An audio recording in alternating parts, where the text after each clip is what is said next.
Assalamualaikum warahmatullahi wabarakatuh. Alhamdulillahirabbil alamin. Wassalatu wassalamu ala Rasulillahil karim wa ala alihi wa sahbihi wa man wala, amma ba'd.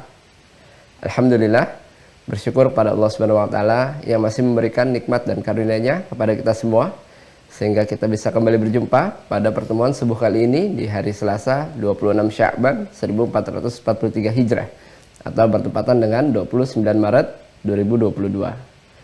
Salawat serta salam juga mari kita curahkan kepada junjungan kita, Nabi besar kita, Nabi Muhammad Sallallahu Alaihi Wasallam, yang semoga kita semua senantiasa istiqomah di atas sunnahnya dan mendapatkan syafaatnya di hari kiamat kelak. Amin. Selamat datang Mahasantri Mira Institute, yang semoga kita semua dirahmati oleh Allah Subhanahu Wa Taala. Izin mengingatkan bagi teman-teman yang sudah tergabung untuk bisa merubah format namanya sesuai dengan format yang sudah ditentukan seperti yang tertera pada layar teman-teman sekalian, agar tim admin bisa memastikan bahwa teman-teman sudah terdaftar sebagai Mahasantri di Mira Institute. Sebelum kita masuk ke sesi utama bersama guru kita Ustadz Dr. Adi Hidayat LCMA, mari kita senantiasa saling mengingatkan untuk menjaga adab-adab kita dalam bermajelis. Ikhlaskan hati kita, luruskan niat kita hanya untuk mencari ridho Allah Subhanahu wa taala. Fokus dalam menyimak kajian yang akan disampaikan. Jangan lupa siapkan buku dan juga alat tulisnya, catat setiap materi yang akan disampaikan. Gunakan pakaian terbaik yang sopan, yang sesuai dengan syariat. Duduk yang baik, tidak sambil rebahan, tidak sambil makan, ataupun tidak sambil melakukan aktivitas apapun, agar teman-teman bisa fokus menyimak kajian yang disampaikan. Jangan lupa untuk aktifkan kameranya agar kita bisa saling mengenal antara satu dengan yang lainnya dan bisa saling mendoakan. Semoga dengan ikhtiar kita menjaga adab-adab kita dalam bermajelis, Allah turunkan keberkahan untuk kita semua sehingga Allah mudahkan kita untuk bisa memahami dan juga mengamalkan ilmu yang disampaikan dalam kehidupan kita sehari-hari. Amin. Terima kasih atas perhatiannya. Insya Allah sesaat lagi sesi utama bersama guru kita Ustadz Dr. Adi Hidayat LCMA akan segera kita mulai. Mari kita persiapkan hati kita, pikiran kita, tepikan hal-hal yang bisa mengganggu fokus kita selama kajian berlangsung. Assalamualaikum warahmatullahi wabarakatuh.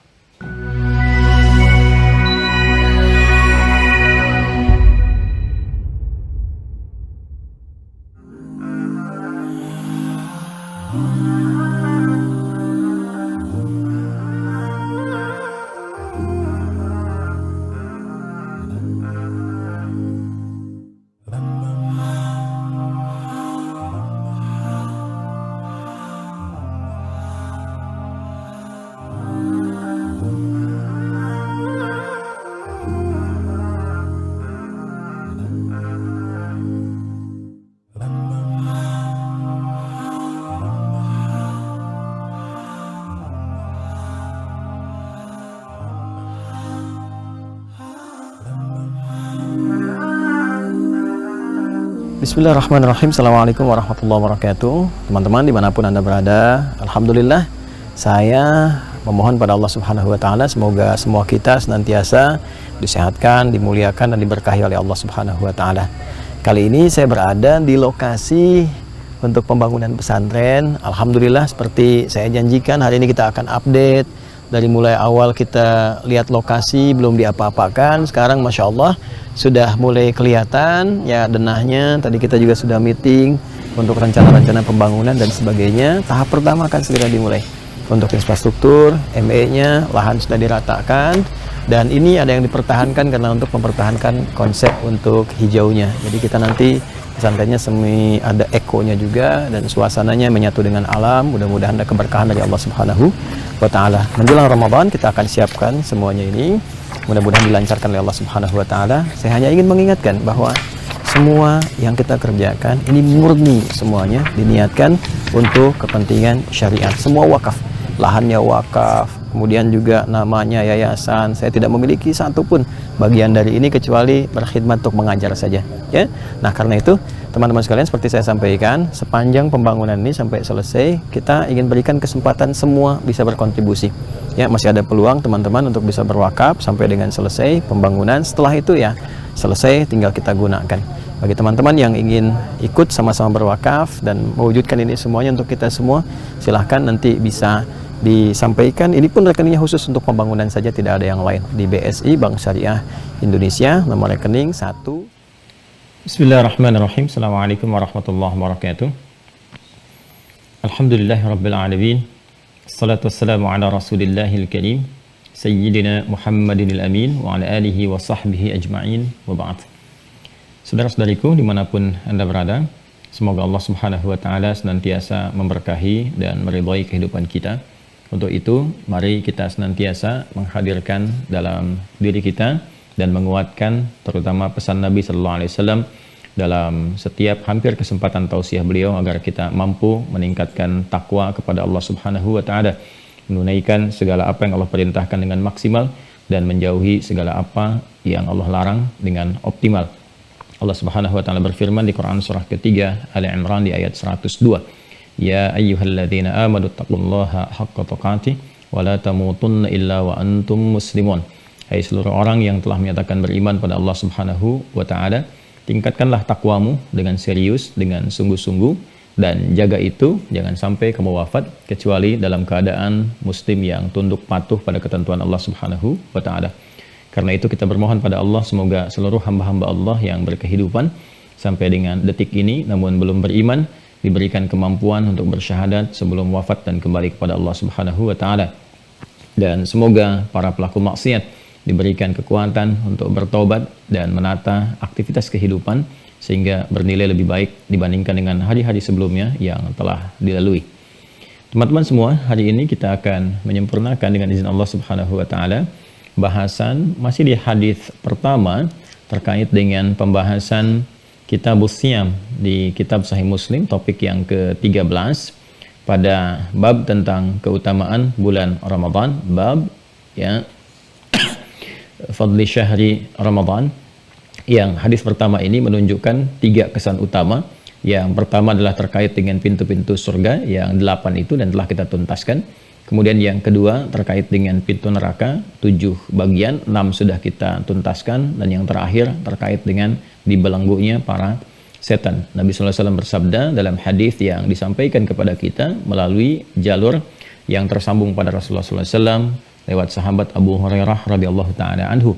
Dari Nabi SAW beliau bersabda, "Idza jaa Ramadhanu atau idza kana Ramadhanu atau idza dakhala Ramadhan, futtihat abwabu al-jannah ay abwabu ar-rahmah wa ghulqat abwabu an-nar ay abwabu jahannam wa sulsilatis syayatin ay suffidatis syayatin."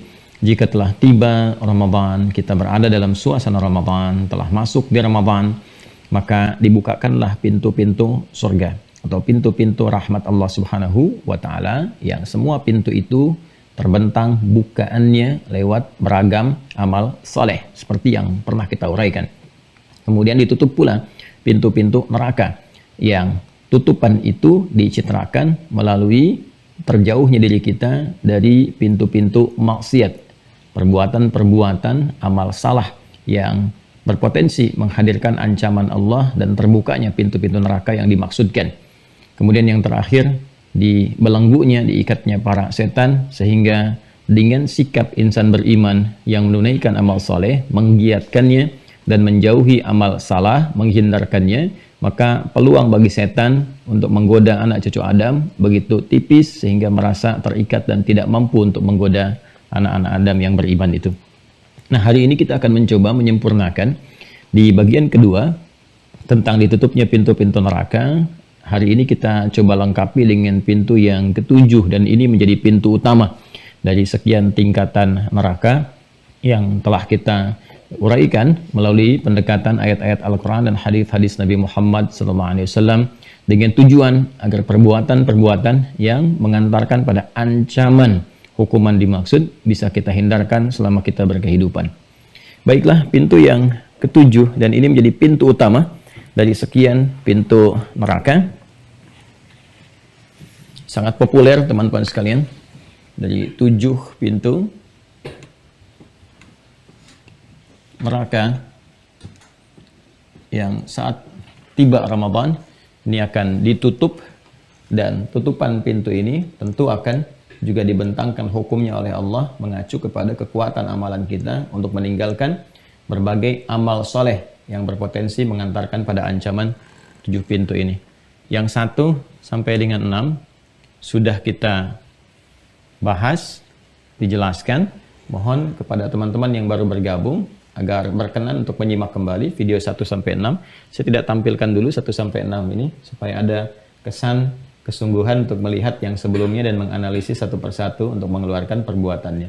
Nanti juga kita bisa turunkan kembali turunan ini setelah uraian yang terakhir yang disampaikan. Nah, pintu yang ketujuh saat ini yang akan kita ulas, dan ini akan menjadi pintu gerbang utama, gate besarnya. Ya. Ini pintu utamanya nih, pintu besarnya. Dan dengan inilah kemudian neraka yang membakar itu diberi nama. Jadi kalau kita kan ingin masuk ke satu komplek besar misalnya kan itu ada namanya sendiri kan. Nah, setiap nama di situ dari pintu gate besarnya itu kan nanti ada gang-gangnya gitu kan. Nah, kalau Anda masuk nih mau ke Masjid Al-Ihsan misalnya kan kompleknya itu ada PTM tuh ya. Ada PJS, ada Greenview. Nah, kalau dari masuk misalnya yang selurus masjid, taruhlah ngambil PTM Pondok Timur Mas, itu ketika Anda masuk kan nanti ada Jinggamas kan. Nah, terus kemudian ada yang raya, ada yang macam-macam tuh ya. Nah, ini gate-nya nih, bawah-bawahnya dulu nih, yang besarnya dulu ya. Ini ada 7 pintu utamanya. Nah, yang membuka neraka, gate besarnya, itulah yang disebut dengan Jahannam. Nah, yang selama ini sering kita dengar, bahkan di dalam sesi kajian-kajian kita yang detail kemarin itu kita rincikan, ini kan selalu mengiringi nih. Ini Jahannam. Baik. Ini cukup menarik nih teman-teman sekalian ya. Jadi pintu utamanya sekaligus kenapa kita jadikan bagian yang terakhir ya, dengan tujuan nanti untuk memberikan gambaran penguatan dan penjelas yang lebih terang tentang turunan dari pintu-pintu ini yang detailnya telah kita sampaikan tingkatan 6 itu, dan utamanya nama besarnya kita akhirkan untuk memberikan kesan bahwa ini mencakup keseluruhannya kan, ini mencakup keseluruhannya. Jadi nama untuk pintu utama dari neraka itu yang terdiri dari 7 pintu utama, pintu gerbang besarnya itu yang disebut dengan Jahannam yang sifatnya begitu membakar. Nanti kita turunkan. Ya, nanti sifat utamanya kita turunkan ini. Ya. Jadi kalau kita melihat kepada urutan misalnya penyebutan neraka di dalam Al-Quran, kita temukan ya, neraka yang digambarkan dengan siksa yang begitu membakar, menghancurkan, menghanguskan sampai dengan kerasa dan sebagainya. Yaitu diksinya diungkapkan dengan kata nar, ada yang pakai alif lam, an-nar, begini. Kemudian ada yang tidak menggunakan alif lam, nar. Ya, nara gitu kan. Beginilah. Yang ini an-nar disebutkan 126 kali. Sudah? Yang ini nara disebutkan 19 kali.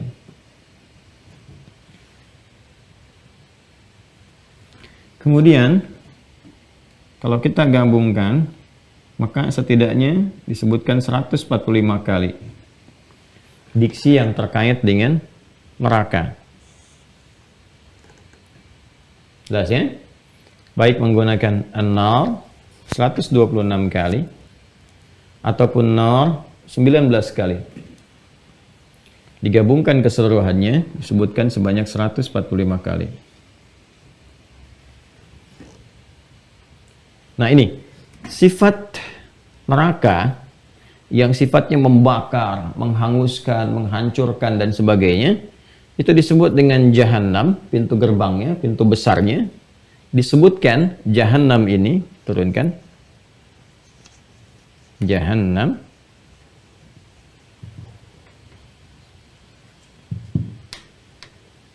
sebanyak 77 kali. Awas ya, sebanyak berapa? 77 kali. Nanti kesan yang bisa ditangkapnya ilmunya ini agak dalam lagi ya. Tapi kalau kita ulas, ini kan tidak biasa gitu. Kenapa harus 77 kan? Ya kita cukup dulu untuk sementara ini. Wallahu alam. Ya nanti kalau sudah sampai kepada titik pendalaman ilmunya, baru kemudian kita akan turunkan. Ya ada pendekatan-pendekatannya kan. Ada juga rahasia, termasuk keistimewaan penyebutan nama-nama misalnya atau korelasi antara lawan satu dengan yang lain dalam Al-Quran. Seperti kenapa malaikat disebutkan 88 kali, setan disebutkan 88 kali, gitu kan? Kemudian takwa dan derivasinya 115 kali, nafsu dan derivasinya 115 kali, kemudian penyebutan siang, malam, daratan, lautan, itu punya hikmah tersendiri dalam Al-Quran. Dan kalau kita bagi presentasinya, semacam saat saya belajar geografi, ya itu di Tripoli itu menarik tuh, ada pelajaran geografi. Ya padahal kita kuliah tuh di persiapan untuk kurikulum keislaman, kan studi Islam, kemudian spesifik nanti diarahkan semua kepada aspek-aspek metodologi dakwah, tapi pembekalannya sangat komprehensif.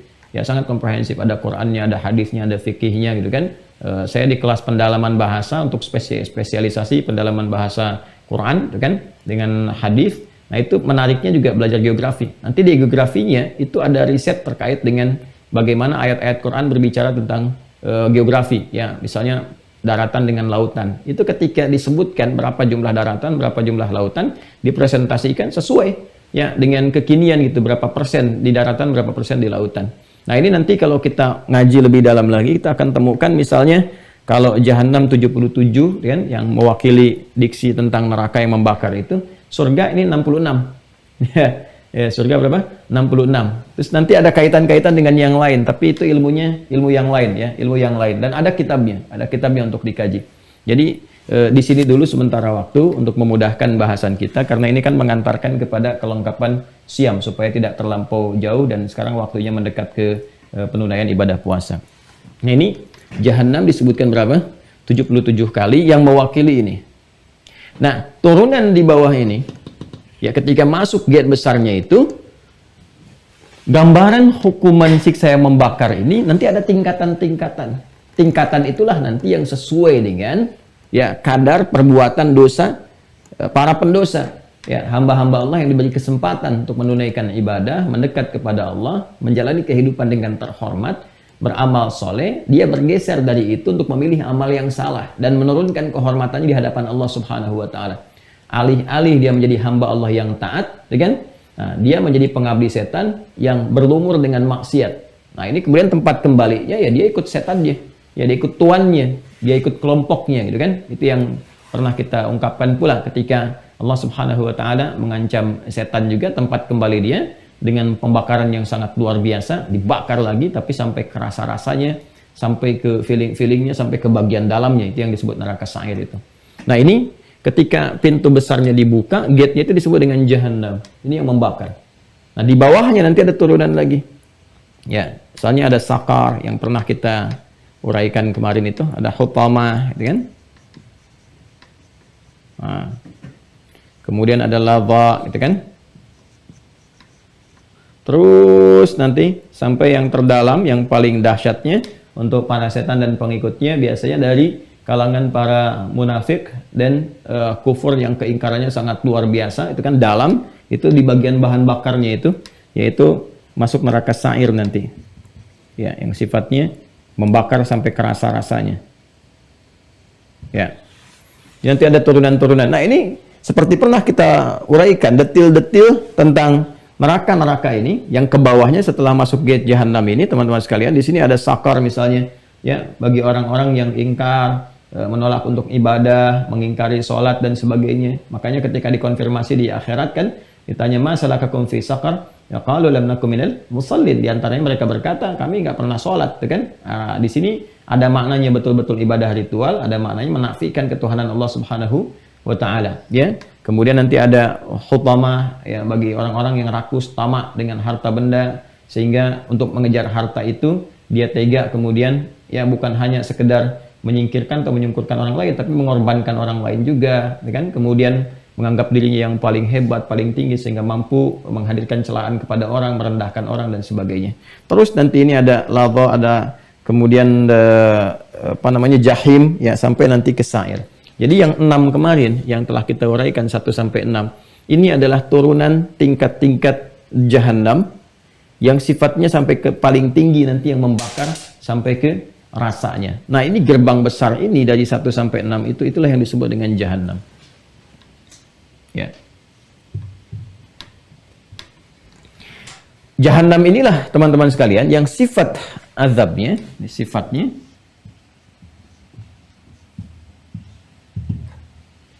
diinformasikan oleh Allah Subhanahu wa taala membakar. Ini yang pernah saya uraikan. Jadi ada zamharir yang mendinginkan, membekukan sampai beku, ada kemudian yang membakar sampai sehangus-hangusnya. Itu disifati ya, oleh Al-Qur'an dengan azab al-hariq. Ya, azab al-hariq. Nah, ini gambaran umumnya, azab al-hariq. Ya, azab al-hariq.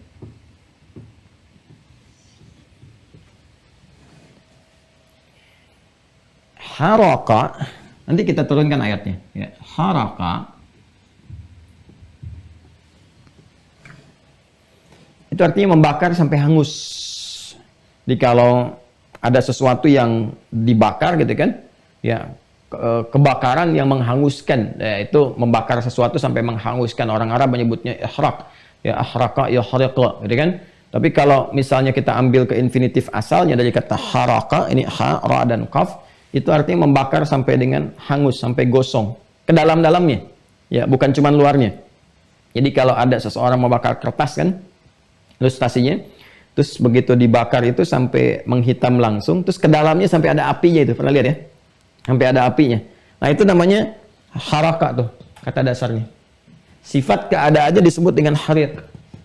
Ya. Nah, sifat Jahannam ini teman-teman sekalian, sifat membakarnya itu, ya mau tingkatan berapapun, itu yang baru masuk gerbang utamanya aja udah dilemparin gitu kan, dilemparin tuh ke nerakanya. Jadi yang paling na'udzubillah ya, kalaupun kita sebut yang standar gerbang utamanya aja, nah itu sifatnya itu sudah membakar hangus. Jadi bisa digambarkan kalau masuk yang paling dalam tuh di kerak nerakanya, apalagi di keraknya itu sampai ke neraka sa'ir misalnya. Ini bisa kita urutkan kalau waktunya kita bahas misalnya spesifik untuk ini, kita bisa turunkan dengan detail 1, 2 ayat-ayatnya, kemudian dibedah, terus jadi urutan-urutan spesifik, itu bisa ditampilkan. Hanya karena kita terkait dengan persiapan puasa dan waktunya sudah agak mepet, jadi kita kasih gambaran umum tapi sedikit melengkapi. Ya, di mana ditemukan ya, azab al-hariq ini? Ya, kita lihat misalnya di Quran surah ke-8 Al-Anfal ayat 50. Ya. Coba dibuka mushafnya. Walau tara idh yatawaffal ladzina kafarul malaikatu, ada? Yadribuna wujuhahum wa adbarahum wa dhuqu adzabal hariq. Ada? Al-Anfal ayat ke-50. Coba dibuka juga. Di kanan paling kanan ya, kanan agak sedikit ke bawah, tengah agak sedikit ke bawah. Ada ayatnya? Ya, kita lihat juga ya, kita buka mushaf juga nih. A'udzubillahi minasyaitonir rajim. Bismillahirrahmanirrahim. Walau tara idh yatawaffal ladzina kafarul malaikatu. Ya. Walau tara, dan kalaulah engkau mampu menyaksikan.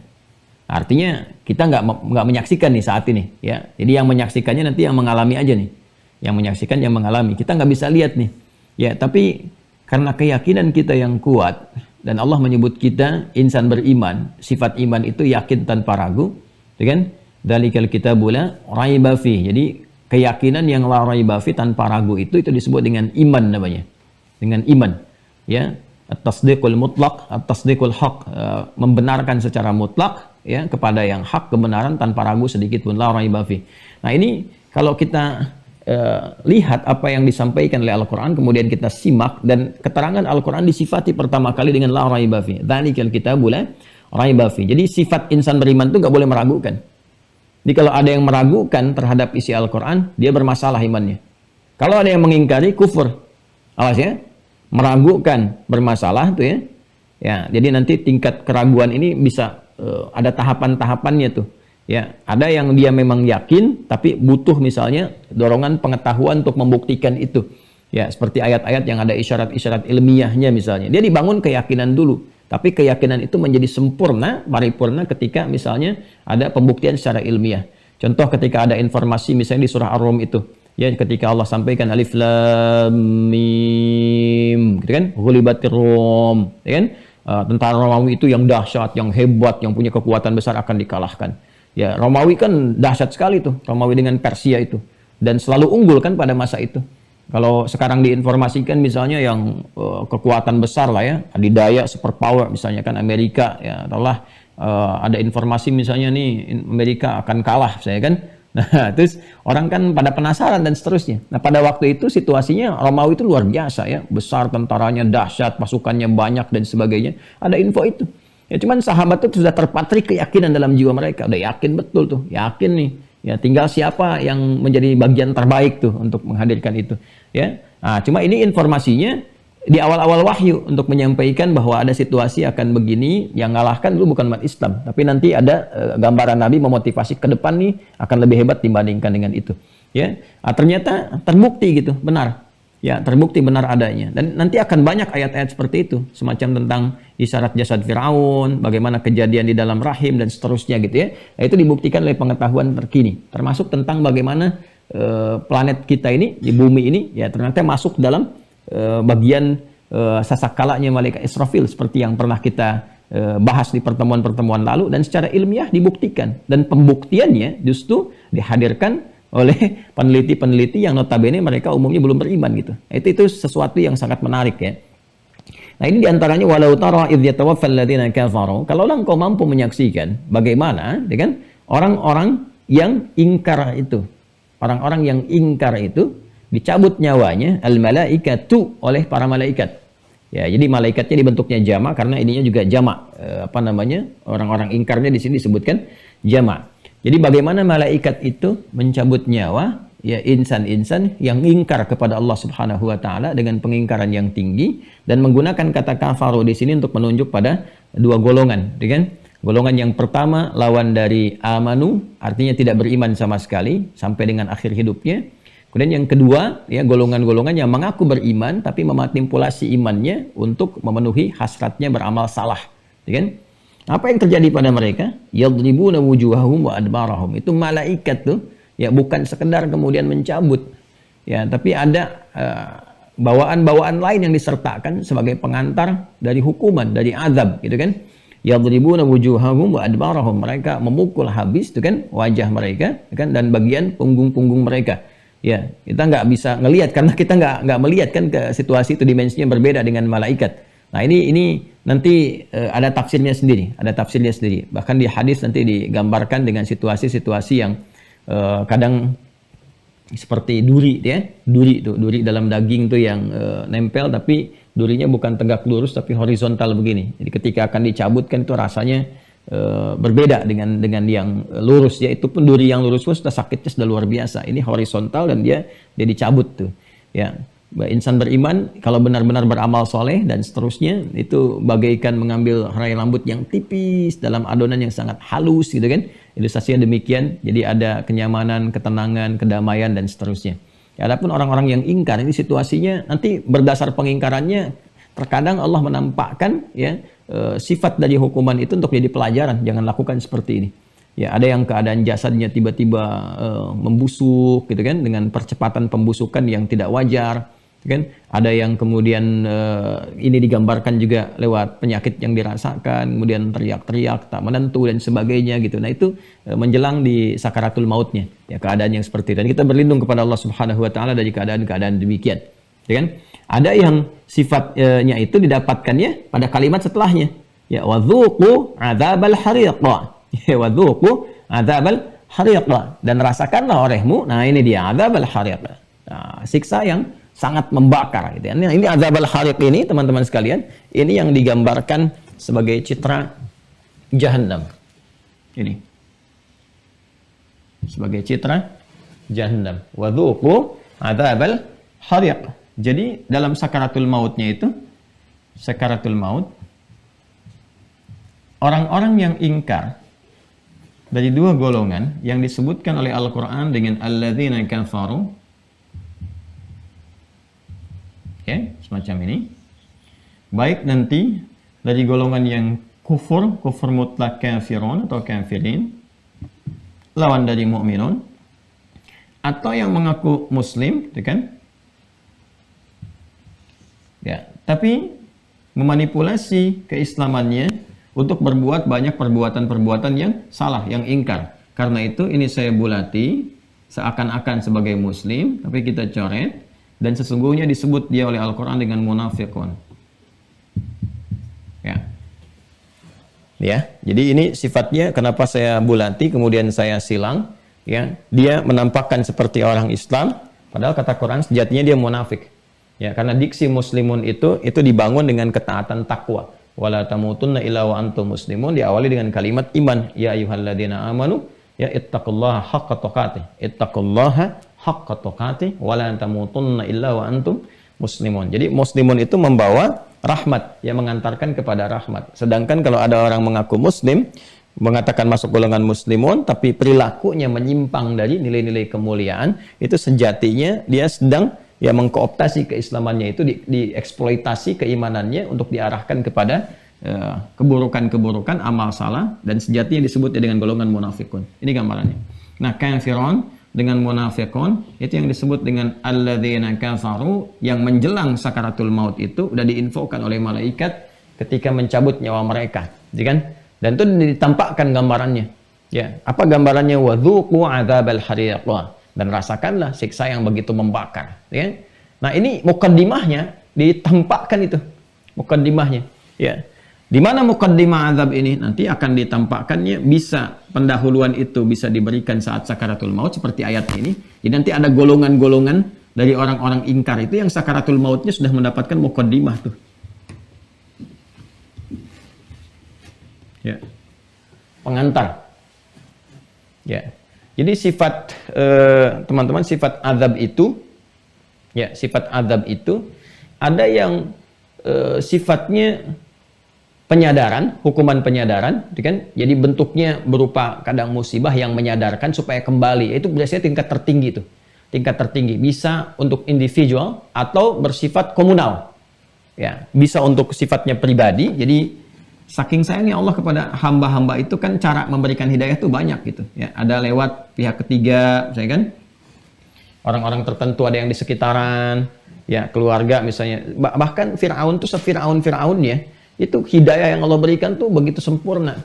Lewat istri terdekatnya sendiri gitu kan. Dia beriman. Ternyata malah tidak beriman juga. Makin ingkar, makan mau bunuh istri gitu kan. Nyiksa istri. Nah, itu kondisi. Kemudian sisi lain diberikan langsung 2 orang nabi.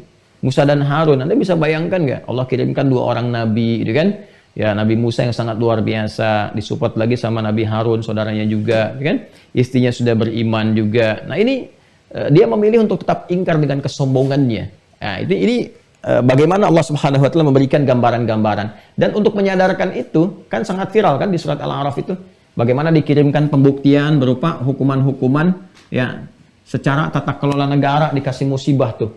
Ya, misalnya tiba-tiba muncul wabah belalang gitu kan. Belalang. Ya, setelah itu nanti ada sungai darah dan sebagainya, untuk memberikan kesan bahwa kamu salah nih. Paceklik dia, tapi tetap aja bertahan. Walaupun dia minta kepada Musa alaihissalam untuk bermohon pada Allah Subhanahu wa taala, ya, menghentikan ini, untuk memberikan kesan bahwa ini kebenar Musa, risalahnya benar itu kan. Musa bermohon tapi tetap tidak menghentikan kesombongannya. Ya, karena sudah larut dalam lingkungan-lingkungan yang memengaruhi pada keburukan. Nah, ini bisa belajar nih. Ya, saya kira kalau mau menerapkan di Indonesia, kita bersyukur ya tinggal di Indonesia. Kalau kita implementasikan aja dasar bernegaranya udah bagus tuh. Ya, misal nih, kalau kita mau turunkan tentang sila pertama, ketuhanan yang Maha Esa, dan bagi para pejabat muslim di tata kelola negara, misalnya di hukum tata negaranya kan yang positif sudah ada tuh. Nah, nilai ketuhanan yang Maha Esanya diturunkan dalam bentuk pendampingan nilai-nilai spiritual. Makanya kita ada konsepsi ulama dengan umara tuh. Umaranya nggak boleh jauh dari ulama. Dan ulama mesti benar ngasih taunya gitu kan. Mesti benar. Nah, ini harusnya ada pembelajaran kurikulum misalnya untuk muslim aja lah. Yang muslim yang beriman tuh ya.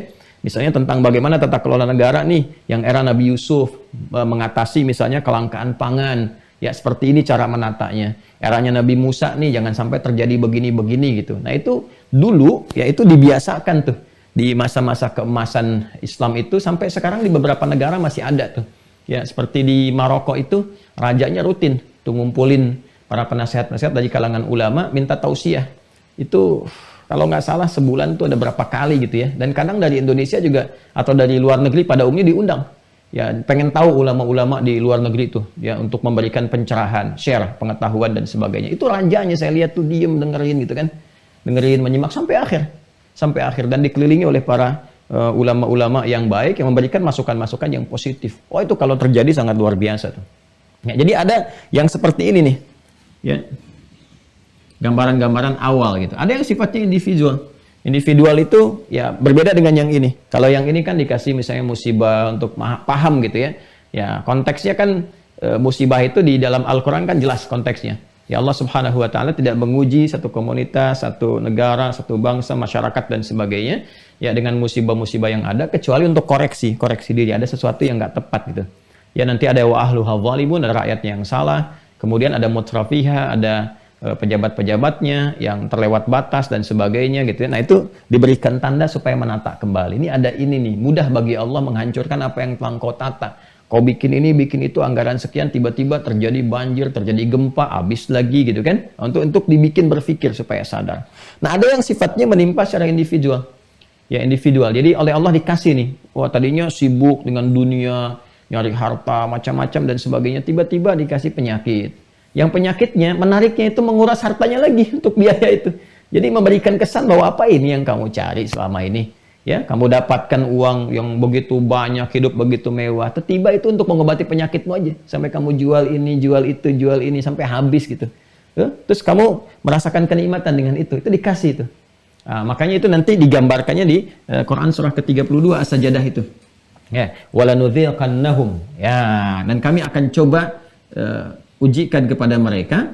Apa yang diujikan itu? Adzabul adna dunal adzabil akbari la'allahum yarji'un. Nah, itu menariknya itu supaya mereka balik.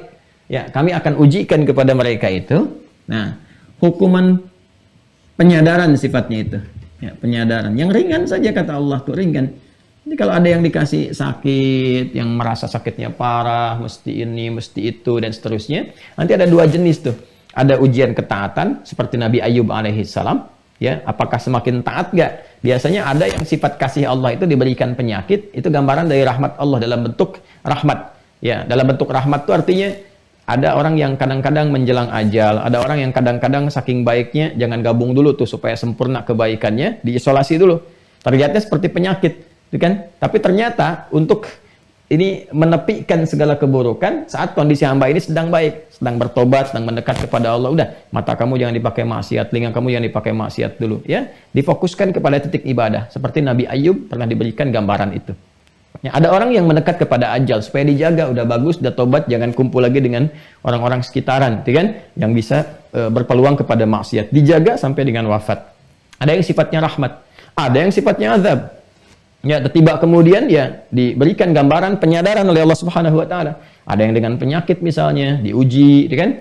Diberikan, ya hartanya habis tuh dipakai ini, pakai itu, pakai ini, pakai itu, ya sampai membiayai. Nah, itu melihat apakah sifatnya ini rahmat untuk meningkatkan ketaatan atau sifatnya ini penyadaran untuk kembali kepada Allah. Mau nyebut Allah nggak nih? Mau sujud nggak nih? Mau sholat nggak nih?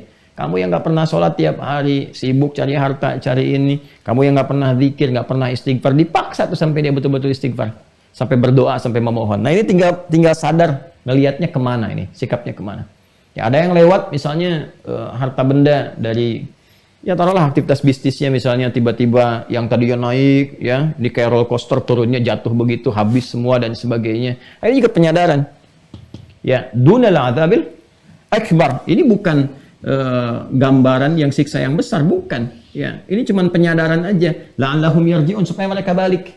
Ya, kembali lagi mengerti, sadar. Kalau nggak sadar-sadar, nah, dipertahankan ini semua, nanti dipilih misalnya tetap bermaksiat sampai dengan akhir hidupnya, saat sakaratul maut ini malaikat menyampaikan wadzuqu adzabal hariq.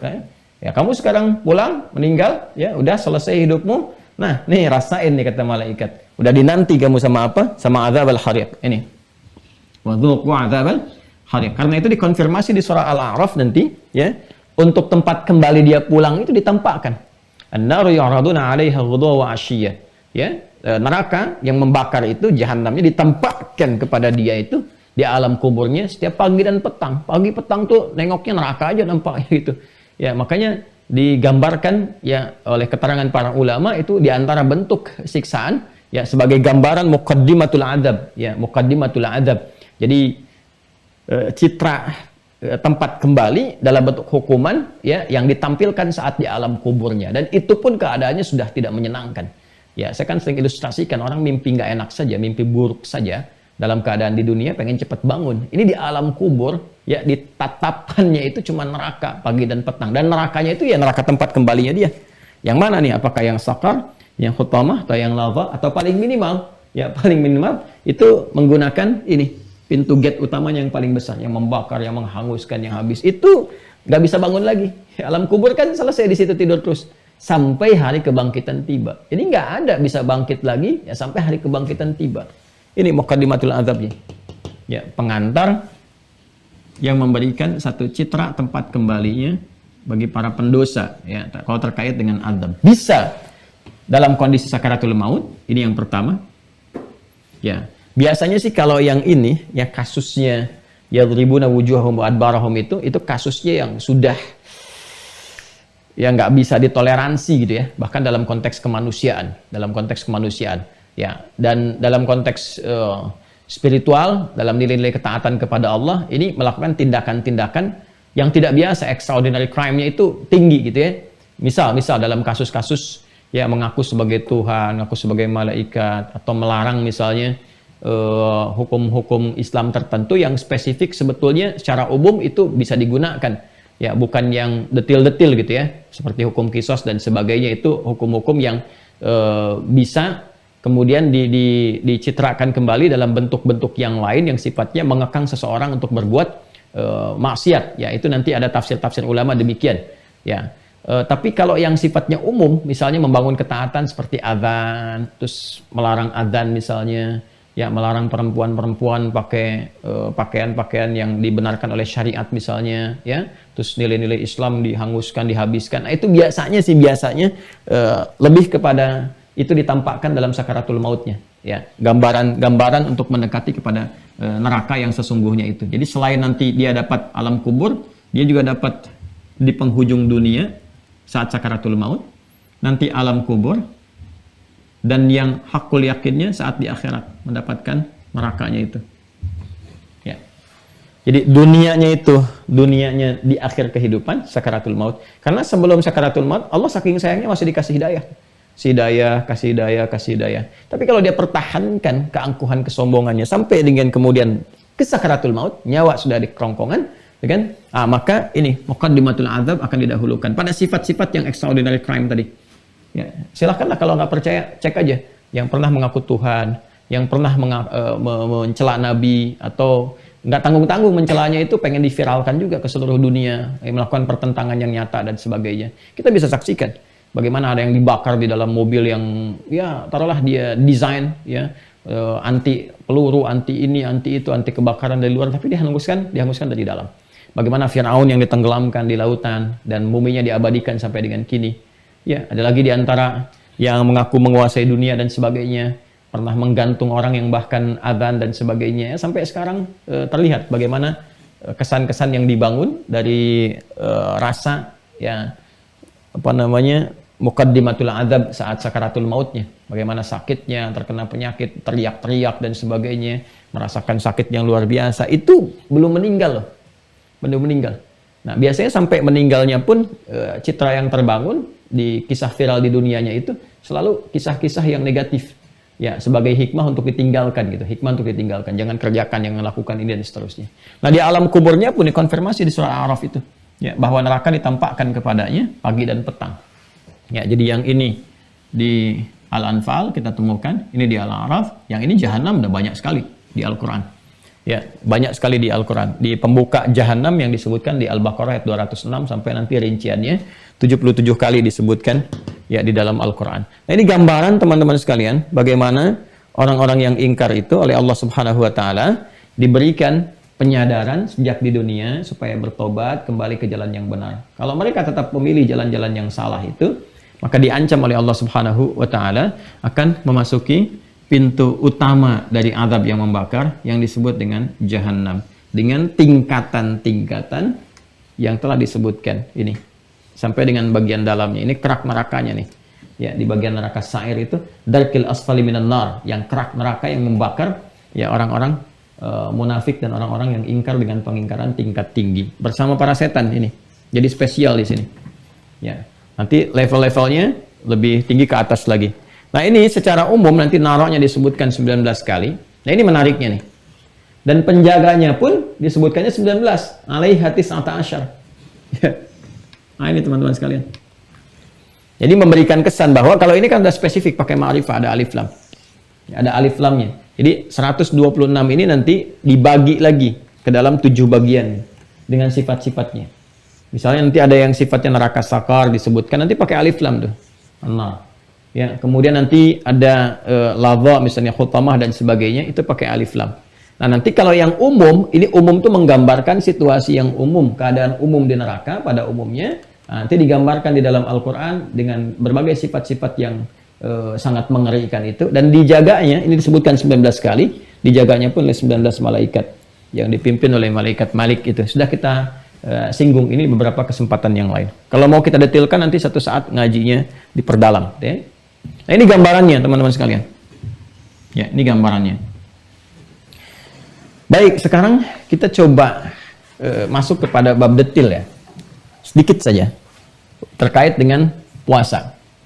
Karena ini konteksnya puasa, hadisnya masih di kitab Sahih Muslim, di topik yang ke-13, Kitabus Shiyam, pada hadis yang pertama di topik ini, riwayat sahabat Abu Hurairah radhiyallahu taala anhu. Sekarang kita masuk kepada bab detil korelasinya dengan puasa. Kembalikan ke hadisnya lagi. Kembalikan ke hadisnya.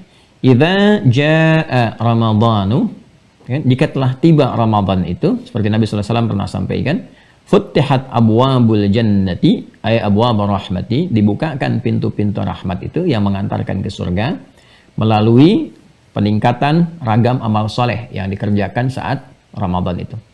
Wa ghuldaqat abwabun nari ay ghuldaqat abwabu jahannam, dan ditutuplah kemudian pintu-pintu neraka atau pintu-pintu jahannam yang punya sifat membakar hangus itu. Artinya apa?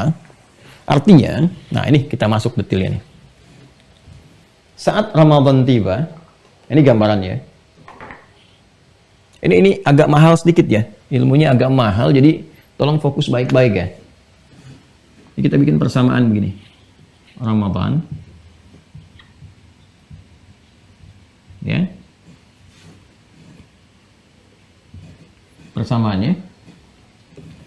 Di sini ada pintu surga dibuka. Ke sini ada pintu neraka ditutup. Dua ini dulu ya. Bagian ketiganya kan belum kita bahas. Yang ini nanti ada persamaan lagi ya. Kalau ini kita buat A, ini kita buat B, yang ininya nih. Ya. Yang B ini punya cabang lagi. Pintu surganya dibuka itu nanti sama dengan rahmat. Ya. Sama dengan amal soleh. Ya, sudah kita uraikan ini ya. Jadi Ramadan itu sama dengan pintu surga dibuka, sama dengan ini ke sini rahmat, ya. Ini kan C, kita buat C, ini kita bikin D, ini turunannya. Pintu surga itu dibuka, dan pintu surga itu, surga ketika disebutkan juga disebut oleh Nabi sallallahu alaihi wasallam sebagai rahmat, ya. Makanya di diksinya langsung dari Nabi, futtihat abwabu rahmah, maka dibukakan pintu-pintu rahmat Allah itu. Jadi masuk surga itu berdasarkan rahmat Allah Subhanahu wa taala. Jelas ya? Jadi tidak ada di sini misalnya ketidakcocokan satu dengan yang lain, ada ambigu, tidak, ya. Jelas kalau kita baca ini turunannya dan kita keluarkan hadis dan ayat-ayatnya, pintu surga itu disebut juga oleh Allah dengan pintu-pintu rahmat. Untuk memberikan kesan bahwa masuk surga itu karena apa? Rahmat Allah. Nah, mendapatkan rahmat Allah itu persamaannya amal soleh. Ya, jadi untuk mendapatkan rahmat Allah harus beramal soleh. Ya, karena bentuknya persamaan, kita bisa bikin juga persamaannya. Ya, persamaannya apa? Surga sama dengan amal soleh. Untuk memasuki surga harus lewat amal soleh. Karena amal soleh ini yang mampu mengkreasikan rahmat. Karena itulah banyak dalam Al-Quran kita temukan Surga itu disandingkan dengan amal soleh. Wabasyiril ladzina amanu wa amilus solihat. Amal soleh. Annalahum jannatin tajri min tahtihal anhar. Dan amal menjadi soleh ketika ada iman. Ya, ketika ada iman. Karena itu pasangannya iman, amal soleh, rahmat, surga. Ya kan? Iman, ya kan? Sama dengan amal soleh. Perhatikan ya, ini agak detail sekali saya uraikan karena akan menjadi penutup dari hadis yang pertama. Sama dengan rahmat, sama dengan surga. Ini ya. Ini gambarannya. Iman ini yang mampu menjadikan amal menjadi soleh. Amal ketika menjadi soleh, maka berpeluang mendapatkan rahmat Allah. Rahmat Allah ini mengantarkan kita ke surga. Ini persamaannya. Wabasyiril ladzina amanu, iman dulu, amanu. Ya. Wa amilus solihat, iman menjadikan amal jadi soleh. Sudah. Ketika iman menjadikan amal menjadi soleh, maka beruntung manusia. Beruntung orang yang mampu memadukan imannya dengan amal menjadi soleh, beruntung. Ya, beruntung itu kan dia nggak rugi kan? Maka turunlah Quran surah Al-Asr itu, surah 103. Wal 'asr. Aku bersumpah kata Allah demi kesempatan yang aku berikan pada manusia untuk beraktivitas. Waktu yang diberikan untuk mengkreasikan berbagai aktivitas. Innal insana lafi khusr. Sungguh setiap manusia berpeluang rugi. Ya, kalau tak mampu menggunakan waktu yang Allah berikan untuk beraktivitas dengan benar. Siapa yang benar itu? Illal ladzina amanu, ini insan yang beriman, mengisi waktunya dengan iman. Apa cirinya? Wa amilus shalihat. Cirinya insan beriman itu menjadikan setiap aktivitasnya, amalnya bernilai saleh. Dengan saleh itu dapat rahmat Allah. Dengan dapat rahmat Allah, dapat kabar gembira dia mendapatkan surga. Ya, dikonfirmasi di Al-Baqarah ayat 25. Wabasyiril ladzina amanu wa amilus salihati anna lahum jannatin tajri min tahtihal anhar. Nah, karena pembuka dari surga ini untuk mendapatkan rahmat dari amal soleh, maka muncullah kemudian ragam-ragamnya. Apa saja ragamnya? Ya. Ada puasa misalnya, ya kan? Ada apa lagi? Ada sholat ya yang jadi pokok, ada zakat, ya kan? Ada umrah, ada haji dan turunan-turunan yang lainnya. Ini amal pokok ini, ya, kalau kita turunkan ragamnya, ada 8 jenis yang pokok. Ya, 8 jenis yang pokok. 8 inilah yang disebut oleh Nabi sallallahu alaihi wasallam sebagai 8 pintu surga.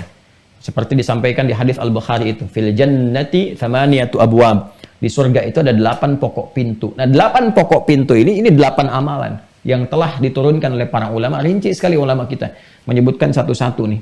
Bahkan nanti ada nabi yang detail spesifik disebutkan pintunya, seperti pintu puasa, Ar-Rayyan namanya, kan? Nanti ada pintu salat, pintu sedekah dan sebagainya. Ini yang kita keluarkan. Jelas ya? Nah, ini fokus ya. Giatnya seseorang untuk menunaikan amal soleh ini, kalau Anda misalnya merinci amal soleh ini, ya, kemudian jadikan kurikulum kehidupan, ya, jadi apapun.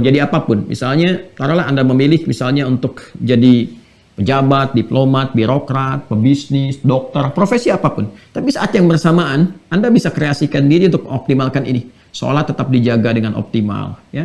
Bahkan masih bisa tahajud, sholat sunnah dijaga, kan? Bukan berarti menjadi dokter spesialis kemudian meninggalkan sholat, kan tidak begitu juga. Ya, jadi kalau Anda berpikir Anda sibuk, banyak yang lebih hebat dibandingkan Anda. Bahkan Avicenna pun, Ibnu Sina, bapak kedokteran, itu masih sempat menghafal Quran.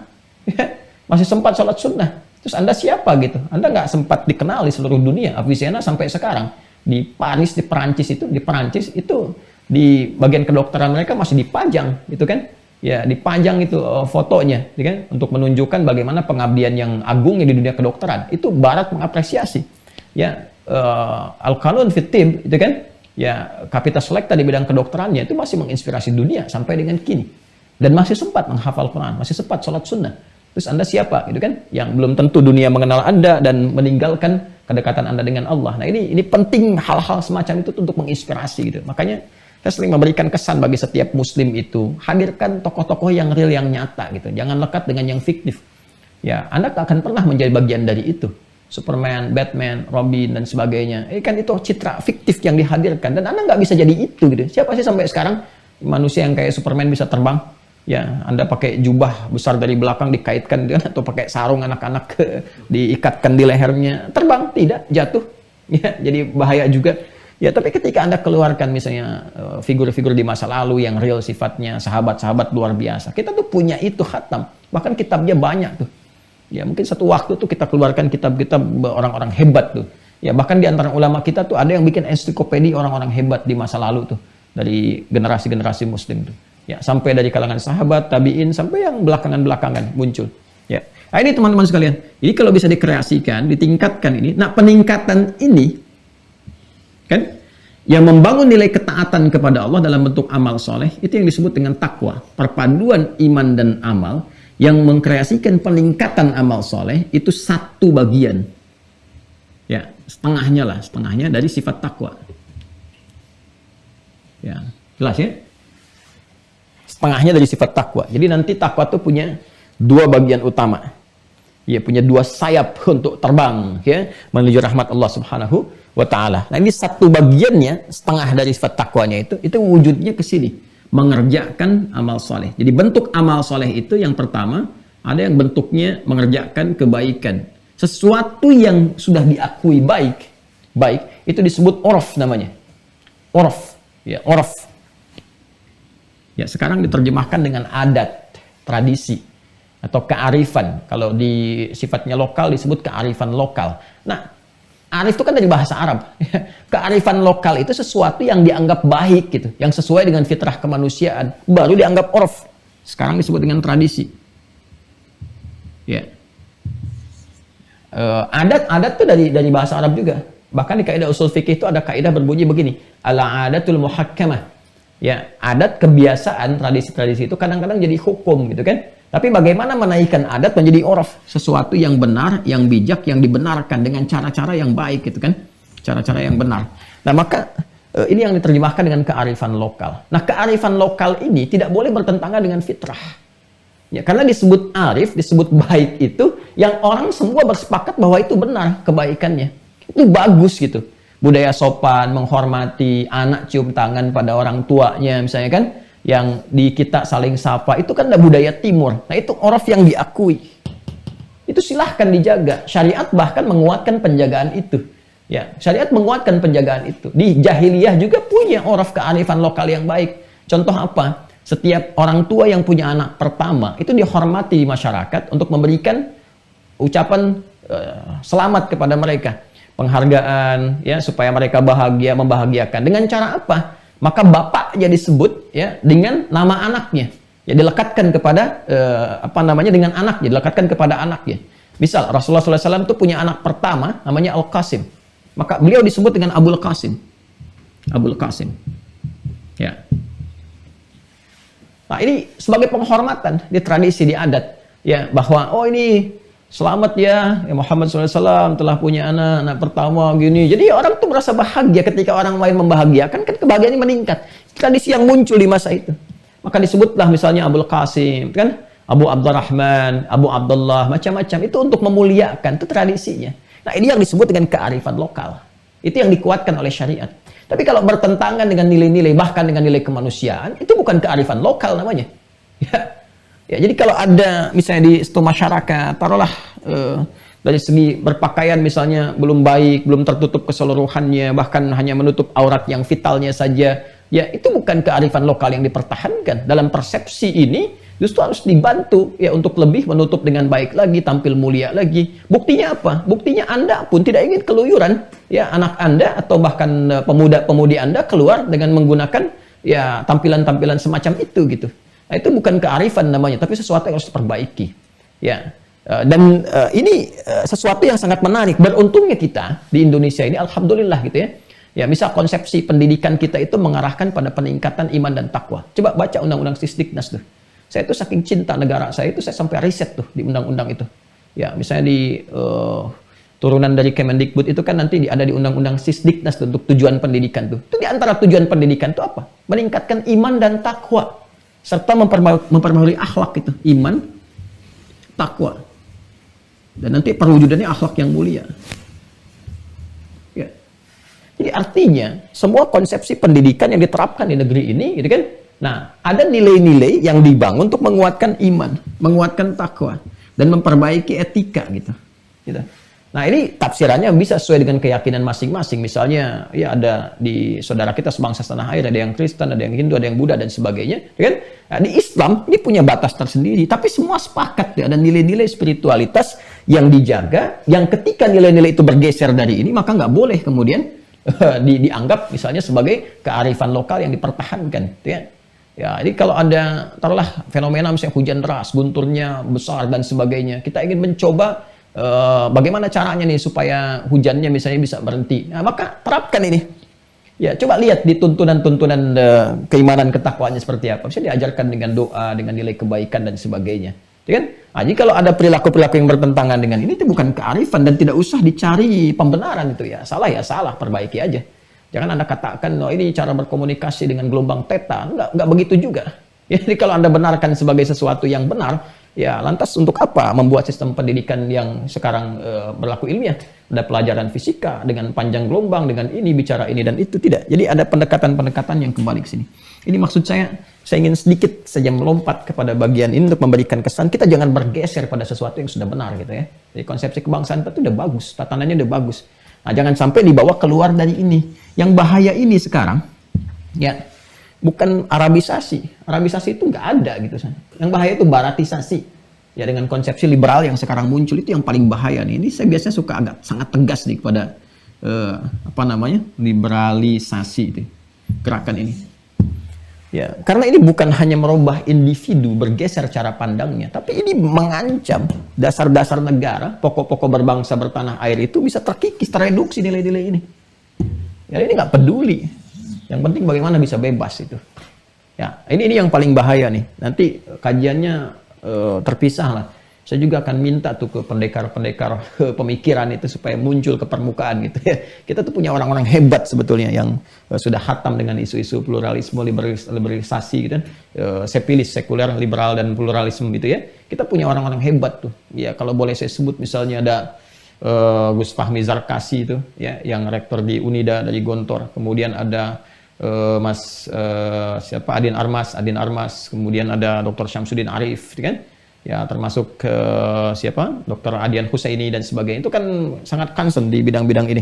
Ya, Mas Ugi Sugiharto dan sebagainya. Itu keluar tuh, ayo bikinin podcast untuk beliau-beliau itu tuh, ya, bikinin ruang-ruang untuk bisa memberikan pencerahan, ya, supaya berimbang. Nah, itu kan rata-rata mereka pakar di bidangnya.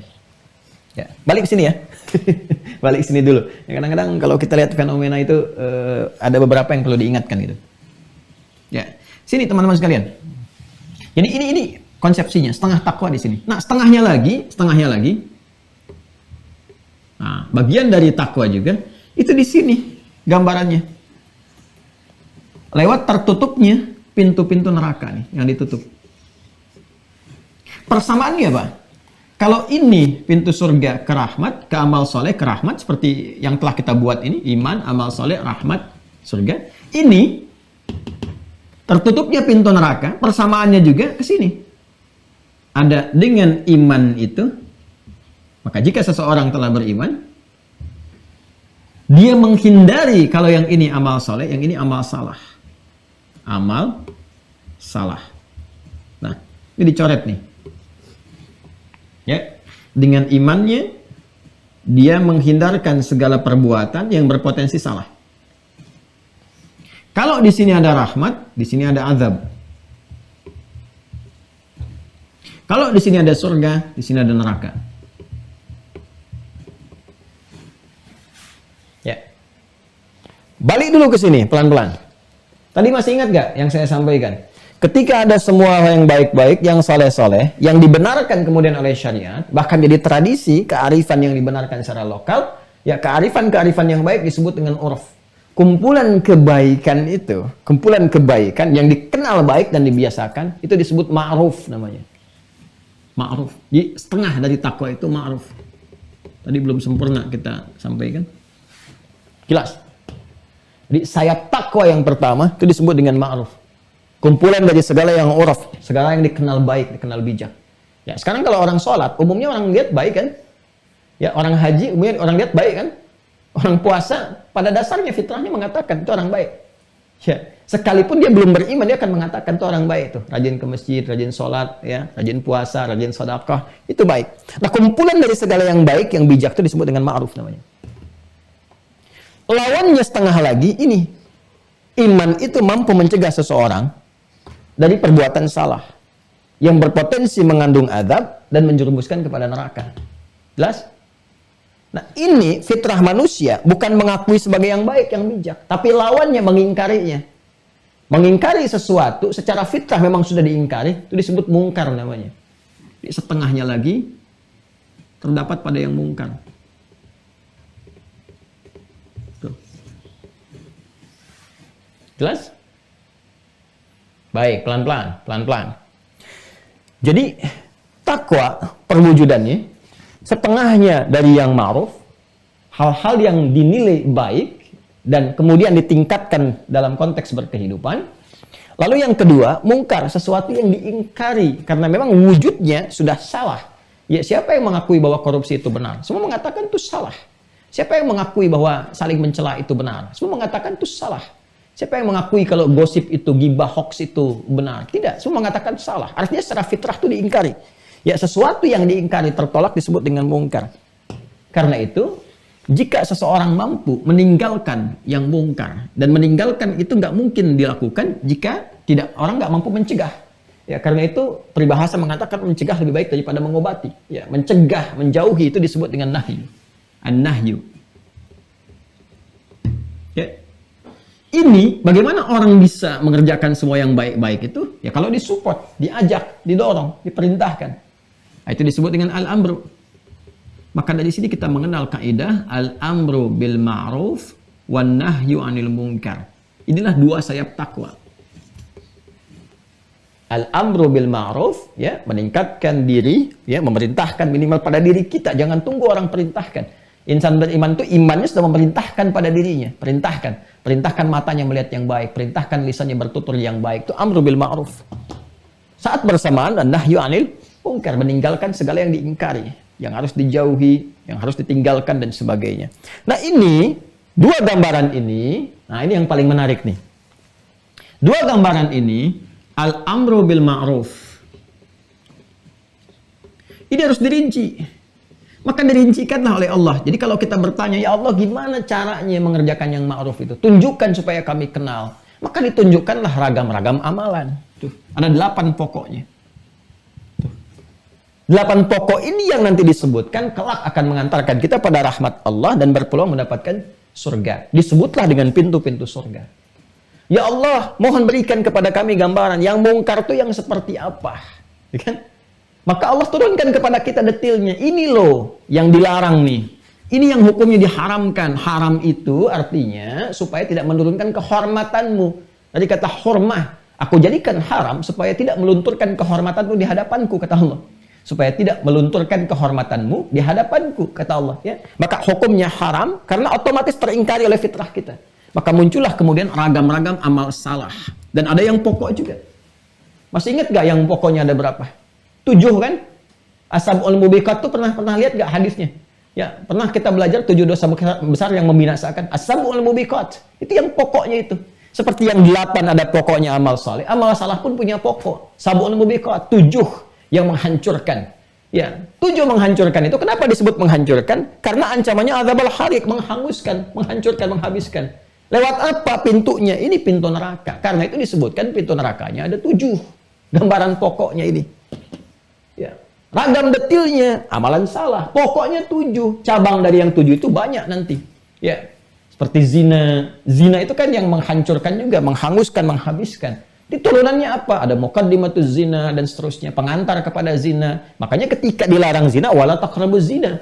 Ya, jangan dekati, mendekat aja nggak boleh. Artinya ada pengantar-pengantar kepada zina. Karena itu perangkat-perangkat yang mengantarkan kepada zina dicegah lebih dulu. Ya, pakaian minim, ya kan?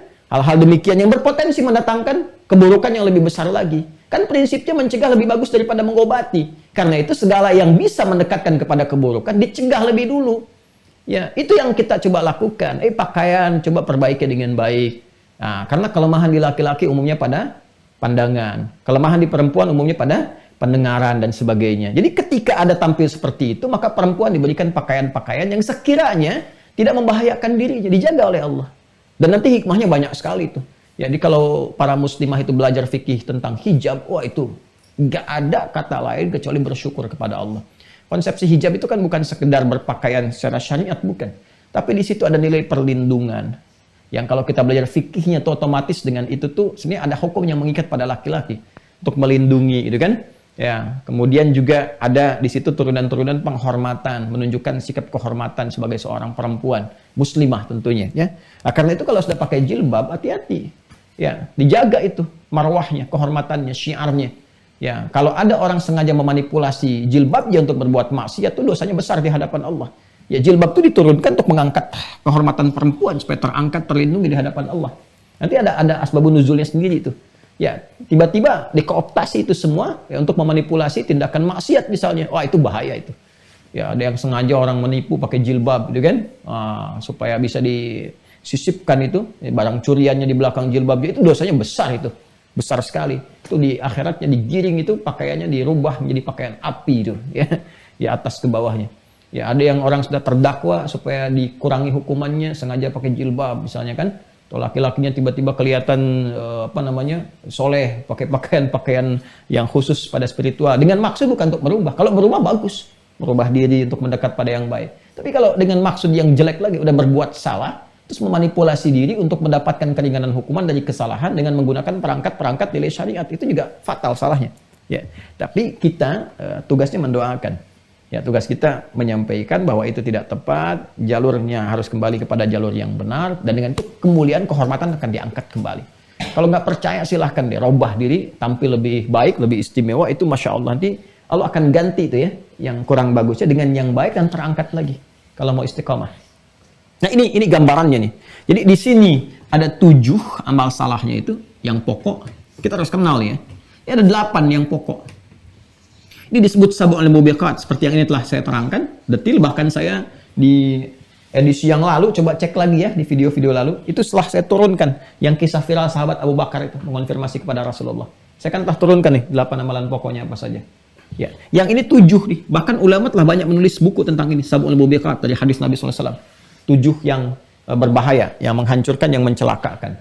Ya. Nah ini, pintu masuknya, teman-teman sekalian, dari yang 7 ini, pintu masuknya ini nanti di akhirat dengan Jahannam. Ya. Dan sesuai dari yang 7 ini, nanti detailnya, apa nih keburukannya dari yang 7 yang menghancurkan ini, dengan turunan-turunannya. Masuknya ke pintu-pintu khususnya ini, sesuai dengan kadar keburukannya. Jadi yang 7 ini bercabang, makanya nanti ada 77 Jahannam disebutkan dalam Al-Quran. Itu kalau kita mau turunkan, ketemu sampai dengan yang cabang-cabangnya. Ya. Misal di antara dosa besar itu membunuh. Membunuh itu kan juga ancamannya neraka Jahannam. Sengaja merencanakan pembunuhan berencana, apalagi korbannya insan beriman, itu langsung Jahannam ancamannya. Itu di An-Nisa, Quran surah ke-4 ya, ayat 93. Ya. Di paling kanan di pertengahan di mushaf tuh. Wa may yaqtul mu'minan muta'ammida. Ya, wa may yaqtul mu'minan muta'ammida. Siapa yang sengaja merencanakan pembunuhan, apalagi korbannya insan beriman tuh ya. Fajazauhu jahannam, maka tempat kembalinya disiapkan oleh Allah neraka Jahannam ini. Awas nih kalau nggak taubat, nggak apa ini kan? Hati-hati betul, hati-hati betul. Termasuk dosa besar tuh, menghilangkan nyawa dengan sengaja ya, dengan cara yang tidak dibenarkan, pada hukum yang tidak dibenarkan, itu langsung kata Allah fajazauhu jahannam. Ada Quran surah 4 ayat 93. Khalidan fiha. Ya, aku jadikan kekal di dalamnya, kekal nggak keluar nih. Ya. Wa ghadiballahu alaihi, Allah murka kepadanya. Wa la'anahu, diberikan laknat pada dia. Wa 'adda lahu 'adzaban 'azima, dan dijanjikan saya yang begitu berlipat, begitu besar. Itu 5 tuh, 5 langsung. Ini kan bahaya tuh. Wa may yaqtul mu'minan muta'ammida fajazauhu jahannam 1, khalidan fiha 2, wa ghadiballahu alaihi 3, wa la'anahu 4, wa 'adda lahu 'adzaban 'azima. 5 berlipat tuh pada pelaku pembunuhan berencana yang tidak taubat, ya. Dan sengaja melakukan itu, ada kesengajaan, unsur kesengajaan. Itu dibenamkan di neraka Jahannam. Tempatnya di mana? Nih lihat kadarnya seperti yang pernah saya terangkan. Masuk di mana dia nih? Nah nanti kan ada muqaddimah ke sini, ya. Jadi di antara 7 yang menghancurkan ini, misalnya menghilangkan nyawa dengan sengaja, itu kan nanti ada turunan-turunan tuh cabang-cabang perbuatan dosanya. Ya. dari dustanya, kamuflasenya, rencana-rencananya, ada yang sifatnya dari penodongannya, dari ancamannya, udah ngancam. Kan sengaja itu nanti ada turunan-turunannya. Ya, ada tentang ancaman, itu kan ada gangguan, kadang-kadang dibikin manipulasi, hoax juga macam. Itu semua tuh ikut ke sini. Nah, itu nanti sifatnya di sini, dibakarnya itu. Ya. Apalagi kalau sudah dilakukan dengan sengaja, kemudian diputarbalikkan fakta dan sebagainya, oh itu besar sekali. Nah, makanya kalau ada hal-hal di luar kehidupan kita terjadi, kita doakan dan tunjukkan jalan yang benar supaya semua mendapatkan haknya untuk menjadi baik. Itu gambarannya. Ya. Nah ini teman-teman sekalian. Jadi pelajari ini yang 7 ini yang disebut dengan hal-hal yang mungkar nih. Ya. Nah yang mengantarkan kepada ini mesti dicegah. Makanya ada an-nahyu 'anil munkar. Ya, hoax itu nggak boleh terjadi kan, cegah. Sifat saling berselisih, karena berselisih itu mengantarkan kepada dosa besar. Pada akhirnya bisa terjadi pertumpahan darah dengan perselisihan. Ya, silahkan kalau nggak percaya itu bisa terjadi. Ya, itu bisa terjadi pengantar kepada perselisihan itu pengantar kepada dosa besar yang lainnya. Fitnah, gitu kan, macam-macam tuh. Hal-hal demikian. Makanya clue-nya itu di Quran surah ke-5 Al-Maidah ayat 90 sampai dengan 91 itu ketika dijabarkan tentang bagaimana khamar itu, judi itu, penipuan itu bisa melahirkan kepada nestapa, itu puncaknya ditutup dengan kalimat ya innama yuridu syaitanu an yuqi'a bainakumul adawah. Setan itu ciri khasnya, kata Al-Qur'an, ciri khasnya itu menghadirkan permusuhan. Jadi kalau sudah ada kesan nggak suka, ya kan, pada sesuatu dan sifatnya nggak adil, ya bukan nggak suka itu kan diperkenankan pada perbuatan yang menyimpang untuk diperbaiki. Ya, tapi kalau sifatnya nggak suka itu udah harus misalnya meruntuhkan kehormatan, menghadirkan celah dan sebagainya, itu sudah provokasi setan. Pengantarnya itu. Nanti wujudnya bisa kepada hinaan, bisa kepada celaan, bisa kepada makar untuk keburukan dan sebagainya. Itu wujudnya. Nah, itu mengantarkan kepada dosa besar, sab'ul mubiqat sini. Ini yang harus dicegah, itu yang disebut nahyu 'anil munkar. Dan itu setengah dari takwa. Ini. Takwa dibangun dengan amal ma'ruf dan nahyu 'anil munkar. Ini gambarannya. Seseorang yang mampu kemudian mengoptimalkan potensi kebaikannya dengan dia menurunkan rincian amal-amal soleh, dia tekuni itu selama hidupnya, dioptimalkan. Saat bersamaan dia keluarkan tuh yang sab'ul mubiqat, ya, dan pengantar kepada perbuatan-perbuatan dosa yang besar itu, ya, cabang-cabang kecilnya diturunkan, dianalisis, dijauhi itu, ya, mengerjakan yang ma'ruf, menjauhi yang mungkar. Kalau dia bisa melakukan itu, maka setan nggak punya peluang menggoda. Ya, nggak punya peluang, susah, karena udah membiasakan diri. Ya, maka dirinya oleh Allah diberikan kekuatan untuk tersambung dengan Allah Subhanahu wa Ta'ala. Tersambungnya itu lewat perbuatan ini. Ya, dalam penjagaan Allah Subhanahu wa Ta'ala. Dengan meningkatkan takwa, terjadilah kemudian konektivitas dengan penjagaan Allah yang sangat kuat sehingga terjaga. Nah, keterjagaan ini yang menjadikan dia mendapatkan kemudian oleh Allah Subhanahu wa Ta'ala, ya, pemberian sebuah sifat ketakwaan yang tinggi disebut dengan mukhlas namanya. Di Quran surah ke-15 itu, ayat 40. Ya, itu kan viral itu. Pengakuan setan yang mengatakan nggak punya kemampuan untuk menggoda hamba-hamba Allah yang sudah mukhlas. Ya, illa ibadaka minhumul mukhlasin. Ada nggak ayatnya? Surah 15, Al-Hijr itu. Ayat 40. Coba buka sama-sama yuk. Ya, illa ibadaka minhumul mukhlasin. Bismillah. Ayo, buka mushafnya. Ya. Ini saya sengaja ini mau bawa mushaf dan sambil kita lihat-lihat juga. Yo, ada ya? Ayat 40 ya? Paling kiri di pertengahan. Baik. Sudah? Coba kalau Anda lihat dari ayat 39-nya itu kan. Qala rabbi bima aghwaytani la uzayyinanna lahum fil ardi wa la ughwiyannahum ajma'in. Ya Allah. Nah, ini yang saya kemarin sampaikan, penyakit terlanjur basah itu. Ya, yang sudah kepalang tanggung, penyakit kepalang tanggung, ya udahlah tanggung, udah disebut pendosa, ya udah dosa aja. Ya udah tanggunglah, udah disebut pencuri, yang masyarakat mencuri aja. Itu penyakit yang diwariskan setan. Yang pernah saya sampaikan di video pendek kemarin itu. Itu ada penyakit warisan setan. Ini ayatnya ini, ayat 39 dari Quran surah ke-15. Ya, qala, setan itu berkata, Rabbi bima aghwaytani, ya Allah karena engkau udah vonis aku sesat, ya vonis aku menyimpang, ya padahal Allah kasih kesempatan untuk bertaubat. Ya, kesempatan itu kan ada konfirmasinya di Quran surah 7 itu Al-A'raf ayat ke-12, ya. Dan iblis itu tahu Allah itu Maha Rahman, Maha Rahim. Cuman tertutup itu oleh kesombongannya. Ya dia tahu itu jin ini yang disebut di alam langit dengan Azazil itu, ya terhormat itu, ya yang terhormat yang rajin ibadahnya itu, dia tahu Allah itu Maha Rahman, Maha Rahim. Makanya dikonfirmasi, diberi kesempatan oleh Allah. Ya, qala ma mana'aka alla tasjuda id amartuk. Kenapa kamu nggak sujud ketika aku perintahkan? Itu kan pengantar kepada rahmat Allah itu. Ya, tapi dia tertutup kan karena kesombongannya. Qala ana khairum minhu khalaqtani min narin wa khalaqtahu min tin. Aku lebih hebat dibandingkan dia. Kau ciptakan aku dari api, kau ciptakan dia dari tanah. Nggak level ya Allah. Maka ketika kalimat itu muncul, keluarlah. Ya kata Allah, anta iblis gitu kan. Ya kalau kita gambarkan kamu iblis nih, kamu iblis. Iblis itu kan yang tertutup, kebaikannya tertutup oleh keburukan sehingga nggak tampak lagi semua peluang-peluang kebaikan. Nah, itu yang dibuka di Al-Baqarah ayat 34 itu. Wa idz qulna lil malaikati isjudu li adama fasajadu illa iblis, diperkenalkan oleh Allah iblis. Ya, iblis tertutup kamu itu oleh keburukan-keburukan sehingga terhijab untuk melihat kebaikan. Nah, itu penyebab hijab kebaikan tertutup itu karena kesombongan. Karena itu kesombongan diharamkan oleh Allah kepada hamba-hambanya supaya nggak kejadian seperti itu. Ya, aba wastakbar, enggan untuk hormat itu, istakbar karena ada kesombongan menutupinya. Nah, ini yang menjadikan dia itu ketika tertutup oleh kesombongan, dia melihat potensi baik pun kelihatannya seperti buruk. Ini yang nggak terjadi pada Adam. Ya, jadi kalau iblis itu karena tertutup kebaikannya oleh keburukan karena sombong, terhijab tuh potensi baiknya. Dia nggak bisa membaca rahmat Allah. Ya, dibacanya sebagai apa? Ya, dibacanya sebagai peluang ke Adam lagi gitu kan. Akhirnya muncul kesombongan kembali. Ya, aku bertekad ya Allah, berikan aku waktu. Ayat sebelumnya kan 38 tuh minta 37 sampai 38 kan minta penangguhan waktu tuh. Ya, minta inilah nekat.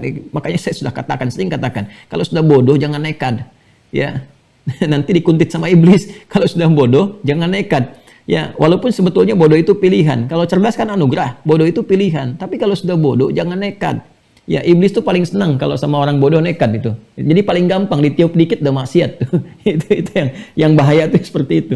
Ya, maka dia katakan, ya udah kepalang tanggung aja, aku akan goda. Nah, menggodanya itu aku jadikan semua yang jelek itu kelihatan bagus. Uzayyinan itu dari kata zina, menjadikan sesuatu yang itu terlihat bagus, sesuatu yang dipandang, didengar itu terlihat indah. Nah, bukan keindahan yang langsung jadi indah, bukan. Maksiat dijadikan indah. Ya, jadikan indah. Nah, ini hati-hati di semua level kehidupan, termasuk di bab rumah tangga. Ya, istri sendiri sebelum menikah indah, kan? Setelah menikah istri orang lebih indah. Itu setan yang bikin begitu. Ya, suami sendiri kelihatannya nggak indah, suami orang dilihat kayaknya makin indah. Nah, itu bahaya ini. Ya, jadi yang haram dikemas jadi baik, yang halal terlihat seperti biasa, bahkan kualitas rendah, itu yang paling berbahaya, gitu ya. Itu yang paling bahaya. Kemudian wala ughwiyannahum ajma'in, aku akan sesatkan mereka semua. Ya, diikuti. Pokoknya aku divonis apa, aku bawa. Ya, anak cucu Adam seperti aku. Makanya disebut nanti di surah Fatir itu dengan hizbun. Ya, hizbun, kelompoknya setan, golongannya setan. Nah, ini yang membedakan nanti setan, iblis dengan Adam, dengan manusia. Setan itu nggak kenal benar, kenalnya salah. Ya, lawannya malaikat kenalnya selalu benar, nggak kenal salah. Jadi kalau setan kenalnya selalu salah, nggak kenal benar. Salah aja, benar nggak kenal. Lawannya malaikat, benar aja, nggak kenal salah. Ya, nggak kenal salah. Manusia di pertengahan. Ya, kadang salah, tapi kenal benar dengan bertobat. Jadi kalau setan salah nggak tobat, manusia itu salah tobat. Makanya Adam ketika kemudian dengan fitrah kemanusiaannya, kan belum jadi nabi ya. Jadi nabi itu saat turun ke bumi jadi nabi. Ya. Dengan fitrah kemanusiaan diperkenalkan ada peluang salah. Salah, tobat. Ayat 37-nya kan tobat. Ayat 36 di Al-Baqarah itu terprovokasi oleh setan, dia kan berbuat salah. Kemudian ayat 37-nya fatalaqqa Adamu min rabbih kalimatin fataba alaihi, tobat tuh. Ya, begitu bertobat, tumbuh lagi benih kesombongan yang lebih tinggi dibanding di diri iblis itu. Ya, Adam ya salah tobat, saya salah nggak tobat. Ya, makanya kalau iblis tuh melihat anak cucu Adam sholat, sujud tuh teriak histeris tuh. Ya, wailuli, celaka aku, gitu kan? Endama umira ibnu Adama liyasjud fayasjud, fa umirtu liyasjud fala asjud. Ya, anak Adam diperintahkan sujud, dia sujud, aku diperintahkan sujud, aku enggak sujud, celaka aku. Itu histeria iblis. Histeria iblis ketika melihat anak cucu Adam itu sholat. Ya, itu tergambarkan kembali. Nah, ini gambarannya. Nah, orang-orang yang mampu mengkreasikan diri untuk beramal soleh, dan saat yang bersamaan, dia mencegah, menutup pintu-pintu, celah-celah yang disiapkan oleh iblis, oleh para setan untuk menjerumuskan dia ke neraka, ke dosa-dosa besar, dia tutup tuh. Nahyu anil munkar. Karena dia pelajari, oh ini babnya nahyu anil munkar, ini yang dilarang nih, peruntukan kehormatan. Ini pintu-pintunya setan. Tutup sama dia tuh. Yang ini yang baik yang dia kerjakan. Maka apa yang terjadi? Karena ini ditutup yang jeleknya, dibuka yang baiknya, setan mau menggoda susah. Makanya diakui sendiri di ayat 40-nya nih. illa ibadaka minhumul mukhlasin. Ini termasuk inti di surah Al-Hijr, termasuk intinya. Ya, tahu nggak hijr itu artinya apa?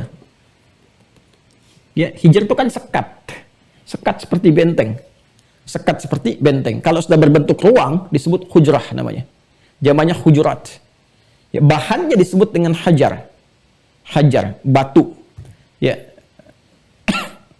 Pernah dengar ada Hijr Ismail? Ka'bah itu. Ya kan? Kayak ada sekat kan? Hijr Ismail sekat kan? Sekat sebagian yang tersekat itu seperti benteng. Itu seperti dia bagian dalam Ka'bah itu. Nanti di sirah bisa ngaji lagi. Ya, singkatnya aja ya. Singkatnya dulu waktu terjadi satu renovasi terhadap Ka'bah, harta orang pada masa itu, lucu juga tuh orang-orang Quraisy ya, yang sebetulnya banyak hartawan yang kaya-kaya itu, tapi ternyata saat nyumbang itu nggak cukup untuk bisa memperbaiki Ka'bah. Padahal harta mereka banyak itu. Nah, inilah kesannya. Jadi kalau harta dikumpulkan dengan cara yang nggak benar, itu biasanya cirinya mau nyumbang juga pelit tuh. Kenapa? Karena fitrahnya ada fitrah baiknya, nggak mau mengasih sesuatu yang dari sumber yang kotor, makanya keluarnya yang kecil-kecil. Ya, makanya unik nih di kehidupan jahiliyah itu. Yang kayanya banyak tuh. Ya, cuman kekayaannya dikumpulkan dengan cara yang kotor, dan di hati mereka itu ada fitrah. Nggak bau lah gitu kan, nyumbang untuk renovasi Ka'bah, rumah Allah, dan mereka yakin itu rumah Tuhan, rumah Allah yang sangat sakral luar biasa. Makanya ketika mengeluarkan hartanya, mereka keluarkan sedikit. Dari mana yang mereka pandang paling bagus, yang nggak bermasalah gitu. Itu fitrah dalam kehidupan manusia. Orang-orang yang kayanya kaya banget tapi dikumpulkan dengan cara yang salah, itu biasanya kalau nyumbang juga dikit. Pada nyumbang yang baik-baik ya, misalnya untuk masjid, untuk apa. Karena gambarannya apa? Karena dia merasa nggak pantas mengeluarkan yang kotor untuk yang baik. Itu gambarannya. Ya, jadi kalau ada orang dari korupsi nyumbangnya gede-gedean, itu lebih kacau lagi. Artinya ada yang salah tuh. Ya, money launderingnya itu ditukar dengan nilai spiritual, itu dosanya besar juga. Biasanya nggak awet tuh. Biasanya nggak awet. Ya, kembali ke sini. Illa ibadaka minhumul mukhlasin. Nah, orang-orang yang mampu mendekati Allah Subhanahu wa taala, menutup pintu-pintu maksiat itu, kemudian meningkatkan kesolehannya sehingga terkoneksikan dengan rahmat Allah Subhanahu wa taala, terhubung. Jadi hanya Allah acuannya, satu-satunya acuan dalam kehidupan dia. Dijaga. Nah, cara mendekati Allah itu tadi dengan meningkatkan takwa, tingkatkan amal solehnya. Makanya kan sholat membangun kedekatan dengan Allah, puasa, kemudian haji, bangun kedekatan. Saat bersamaan tinggalkan maksiat. Itu menjadikan konektivitas kita tersambung hanya dengan Allah yang satu-satunya. Makanya ketika terjadi seperti itu, sikap kita, kebergantungan kita hanya kepada Allah. Karena kebergantungan kepada Allah itu tinggi, maka perlindungan Allah diberikan. Itu yang dimaksudkan. Qul huwallahu ahad, Allahus samad.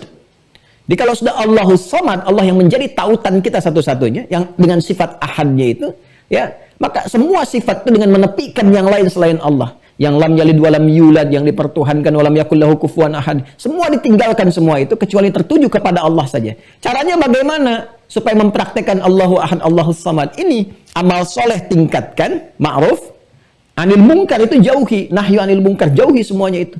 Begitu terkoneksikan, semua sifat itu disebut dengan ikhlas namanya. Karena itu suratnya ada di surah Al-Ikhlas, surah 112. Qul huwallahu ahad, Allahus samad, lam yalid walam yulad walam yakul lahu kufuwan ahad. Begitu mampu menghadirkan, ikhlas kan menepikan segala yang tidak terkait dengan esensi, tepikan, jauhkan. Ya, maka ketika sudah hadir, berusaha kita melakukan itu, usahanya disebut dengan mukhlis. Jamaknya disebut dengan mukhlisin. Ya. Nah, karena itu ketika kita mengerjakan amar ma'ruf nahi mungkar, ini sedang mendekat kepada Allah. Mendekat kepada Allah, mengoptimalkan sifat penghambaan. Kita kan disebut hamba, ibadi. Ya. Qul ya ibadiyalladzina asrafu ala anfusihim wa idza sa'alaka ibadi. Ya. Ini penghambaan kita kepada Allah itu ketika dipraktikkan, itu yang disebut dengan ibadah. Wa ma khalaqtul jinna wal insa illa liya'budun. Nah, ibadah itu intinya dua. Ada yang amar ma'ruf, ada yang nahi mungkar. Keduanya ini mengoneksikan diri kita terhubung sepenuhnya dengan Allah Subhanahu wa taala. Dengan sifat ahadnya terhubung optimal dengan as-samad. Nah, usaha kita untuk menepikan segala yang bisa memengaruhi kita, ya, yang bisa menghilangkan kehusyuan, mereduksi kehusyuan kita dalam konteks ibadah kepada Allah, itu keadaannya disebut dengan ikhlas. Tepikan, jauhkan. Orangnya disebut mukhlis. Jamaknya disebut dengan mukhlisun atau mukhlisin.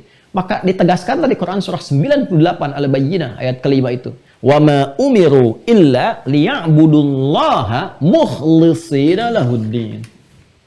Kalau sudah mukhlisin, sudah terus berusaha sampai mengoptimalkan diri, sampai terbiasa mengerjakan yang baik. Uruf itu kan jadi kebiasaan, jadi adat.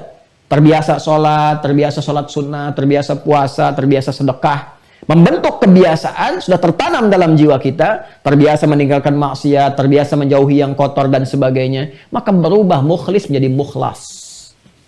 Mukhlis menjadi mukhlas. Mukhlas. Nah, adat kebiasaan ini yang tertanam dalam jiwa, yang sudah mendapatkan anugerah dari Allah, terbiasa mengerjakan yang baik, tercegah dari yang buruk, itu yang diakui sendiri oleh setan, ya, nggak mampu ditembus. Illa ibadaka minhumul mukhlasin. Makanya pakai kata ibad menunjuk pada ibadah. Ya, pakai kata ibad menunjuk pada ibadah. Mukhlas menunjuk pada kualitas ibadahnya yang sudah membentuk kebiasaan soleh dan meninggalkan yang salah. Nah, menariknya teman-teman sekalian, itu setan mengakui sendiri, aku tuh kalau sudah mendapati yang begitu, terbelenggu aku. Ya, nggak bisa tembus. Jadi seperti seakan-akan terikat. Terikat itu kan nggak bisa melakukan apa-apa. Ya, dibelenggu nggak bisa mengerjakan apapun. Jadi orang-orang yang mampu mengkreasikan diri, mengerjakan yang ma'ruf, menghindarkan yang salah, pada saat yang bersamaan, perbuatan dia itu dicitrakan, dimetaforkan sedang membelenggu setan. Gambarannya setan nggak mampu menggoda dia. Susah. Ini yang dijadikan pengakuan setan sendiri. Illa ibadaka minhumul mukhlasin. Itu gambarannya. Karena itulah yang paling menariknya, semua gambaran konsepsi ini dalam berkehidupan, itu latihannya terkumpul saat Ramadan. Saat Ramadan. Coba lihat, bukankah saat Ramadan kita dilatih untuk meningkatkan ibadah, beramal soleh?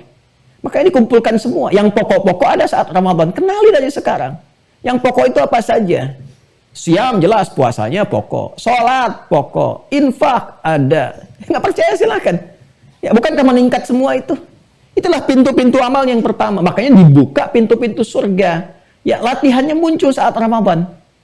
Ya. Kemudian apalagi? Ditutup pintu neraka. Bukankah saat Ramadan kita berusaha menata diri kita agar terjauh dari maksiat, yang mungkar kita tinggalkan. Kita jauhi kebiasaan buruk itu, dievaluasi dan sebagainya. Ya, sehingga diharapkan dengan itu apa yang terjadi? Diharapkan latihan itu membangun ketakwaan, meningkatkan takwa. Takwa itu dua, ya, mengerjakan yang baik, menjauhi yang mungkar. Nah, kata kerja berlatih meningkatkan takwa itu infinitifnya disebut ittaqa. Yattaqi. Ya, bentuk kata keduanya tattaqi, jamaknya tattakun. Ya, kata kedua itu artinya apa? Ada yang mutakallim, kata pertama, ya, mengkhitab, menyampaikan informasi pada objek yang kedua yang disebutkan, ya, yang diberikan perintah. Nah, Allah memerintahkan kepada kita secara langsung. Karena itu bentuk kata kerjanya menggunakan bentuk jama dari turunan kata ittaqa. Ittaqa yattaqi. Tattaqi kamu, tattakun kalian. Sekarang kumpulkan itu semua di ayat puasa. Temukan imannya, amal solehnya, dan takwanya. Turunlah Al-Baqarah ayat 183. Ya ayyuhalladzina amanu kutiba alaikumussyam kama kutiba alal ladzina min qablikum la'allakum tattaqun. Ketemulah itu. Ya, jadi artinya apa? Kalau orang bisa mengoptimalkan Ramadan, ya, ini agak mahal ini, ya, kajian untuk hadis Muslim yang satu ini, ya, karena nggak mudah menemukan akumulasi seperti ini. Jadi kalau orang-orang potensi tinggi mengoptimalkan kesempatan Ramadan untuk menata dirinya, berlatih meningkatkan takwa, la'allakum tattaqun, supaya meningkat takwamu itu, bagaimana latihannya? Dua sayapnya itu, ya, dioptimalkan. Ini dia punya agenda nih, ya. Karena itu saya agak cerewet mengatakan sebelum Ramadan keluarkan itu kurikulumnya, agenda amar ma'rufnya apa, supaya nggak bingung. Jadi itu yang kita biasakan saat Ramadan. Ini tingkatin sholat, konsisten, yang Quran jaga. Karena Al-Hijr itu, Al-Hijr, ya, yang ayat 40 itu, yang benteng dari setan itu salah satu intinya, itu kan penjagaannya ada di Quran juga. Dan ayat 9-nya di Quran surah Al-Hijr itu mengantarkan kepada Quran. Inna nahnu nazzalna dzikra wa inna lahu lahafidhun. Ya, dengan keagunganku aku turunkan Quran sebagai pengingat. Ingat ya, deketin Quran tuh, ya, deketin, teraksi, bawakan sebagai pedoman kehidupan.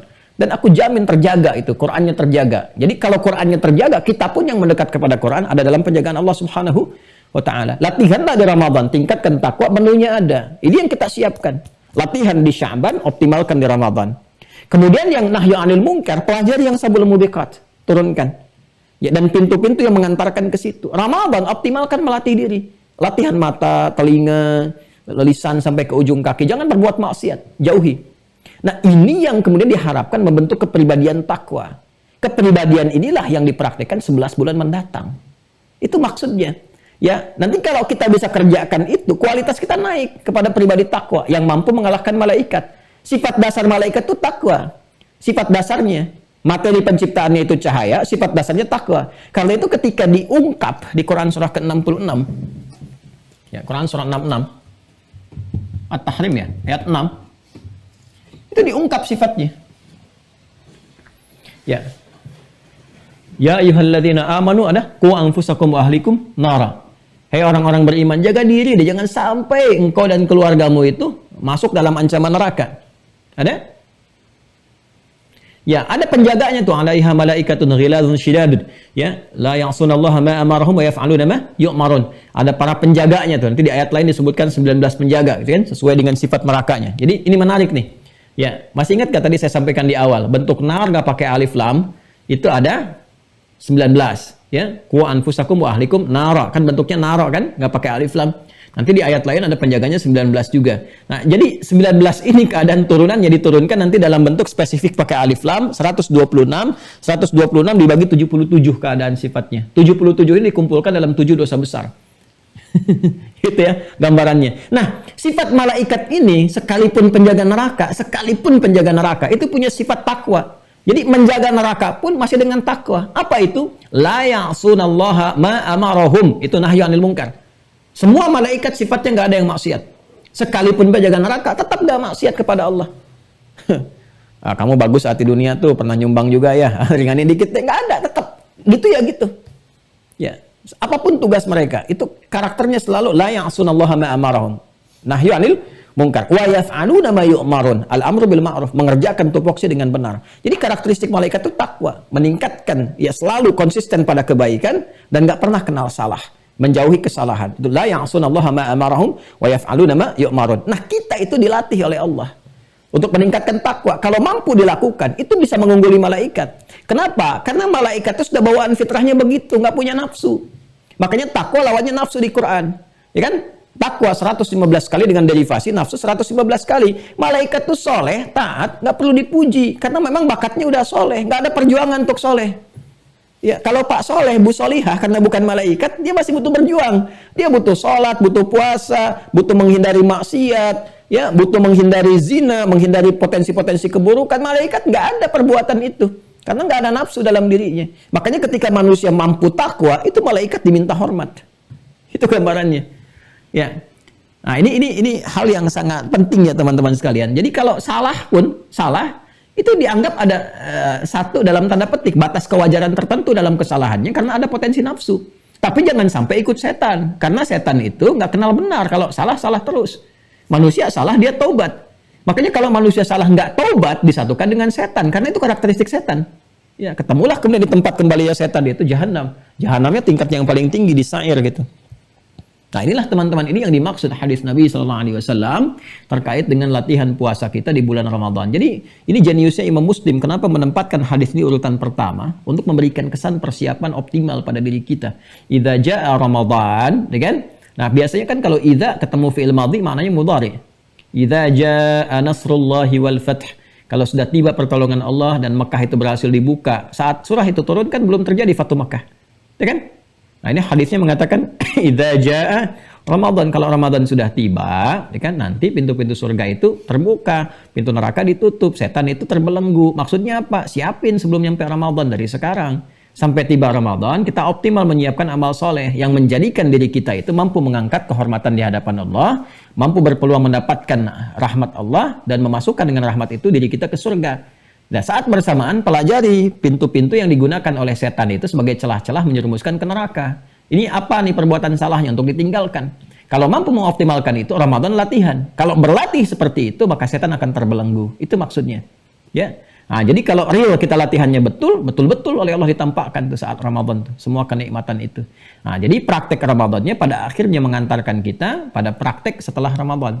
Jadi esensi Ramadan itu bisa diuji setelah selesai Ramadan, 11 bulan mendatangnya. Kapan dipertahankannya? Pertahankannya sampai meninggal. Ya, karena itu kalimat iman, takwa disatukan kemudian dengan iringan kematian dan penjagaannya sampai kemudian kematian dalam keadaan muslim. Itu yang di Ali Imran ayat 102. Dan itu yang menjadikan Rasulullah seringkali mengingatkan kita dalam kesempatan khutbah atau tausiahnya. Ya ayyuhalladzina amanu taqullaha haqqa tuqatih wa la tamutunna illa wa antum muslimun. Hai semua orang beriman, tingkatkan takwamu kepada Allah. Terus tingkatin, jauhi maksiat, tingkatkan kebaikan. Tapi yang serius ya. Haqqa tuqatih, serius. Ya, jangan ketika Ramadan serius, selesai Ramadan nggak serius lagi, gitu kan? Selepas Ramadan, masya Allah, mushaf ditenteng-tenteng, gitu kan? Setelah Ramadan bahkan nggak kenal sedikit pun disimpan, kayak nggak sahabatan lagi. Coba deh ibu lihat ya, bapak lihat. Kalau Ramadan kan kayak jadi sahabat betul, dipegang-pegang, tahu tempat nyimpennya. Selesai Ramadan ada yang nggak kenal tempat nyimpennya di mana, sampai tega memperlakukan sahabatnya berdebu, gitu kan? Nggak ngelihat bagaimana covernya sudah rusak dan seterusnya. Ya, sahabat itu kan menjaga. Dan ada sahabat Quran, Iqra'ul Qur'ana fa innahu ya'ti yaumal qiyamati syafi'an li ashabihi. Li ashabihi. Nah, itulah Bapak Ibu sekalian, teman-teman sekalian yang terkait dengan hadis Muslim nomor hadis yang pertama ini. Mohon izin, mohon maaf kalau saya agak detilkan dalam beberapa pembahasan sampai kita butuh beberapa serial karena kan kita terkurikulum ngajinya. Ini kan tersambung lewat Zoom juga. Teman-teman yang di YouTube juga mengambil istifadahnya, manfaatnya. Sebagai informasi ini kurikulum yang sifatnya detail dalam pembahasannya. Jadi kalau ingin yang singkat-singkat mungkin bisa di-highlight sekilas taklim, ya bisa dilihat sehingga dari situ bisa mendapatkan beberapa gambaran-gambaran yang spesifik. Nah, ini yang kita coba sampaikan. Saya kembali menyarankan teman-teman sekalian untuk membaca ini ya, yang sudah ada, tolong dibaca. Dan ini kiranya sudah selesai kemarin, kita tambah cetak juga sudah habis juga ya. Jadi yang sudah ada tolong dioptimalkan, dibaca, dipahami. Saya sudah tuliskan di sini, insya Allah cukup rinci riset yang kita sampaikan. Kemudian ada di paket e-book itu juga ada beberapa buku pokok yang mengantarkan pada pendalaman untuk belajar. Jadi saya berharap juga teman-teman bisa baca itu, terutama yang manusia paripurna itu yang menunjuk kepada kesejatian kita sebagai manusia, artinya harus tahu manusia itu siapa, mau kemana arahnya, hidupnya bagaimana, ya. Dan satu saat kita akan kaji itu. Ya, saya sekarang sedang riset teman-teman sekalian keterkaitan antara gelombang dan turunan-turunannya. Jadi gelombang itu ada frekuensi, ada amplitude dan sebagainya, dan impuls listriknya pada korelasinya dengan ibadah, ya, terutama sholat. Ya, bagaimana sholat korelasinya dengan anatomi kita sebagai manusia dan pergerakan-pergerakan fisika di dalamnya. Dan itu sangat menarik. Ya, karena ini saya lakukan kemarin agak serius itu karena waktu ada isu gelombang theta itu waktu kejadian pawang hujan itu ya cloud engineering katanya arsitek awan yang menggunakan komunikasi dengan gelombang theta. Saya sesalkan juga tuh kenapa harus muncul dari satu institusi yang terkait dengan pendidikan, padahal visi pendidikan itu mengarahkan pada peningkatan iman dan takwa. Nah, nanti sangat menarik tuh kalau kita uraikan, ternyata semua uraian itu ada isyaratnya di dalam Al-Quran dan hadis-hadis Nabi Muhammad SAW.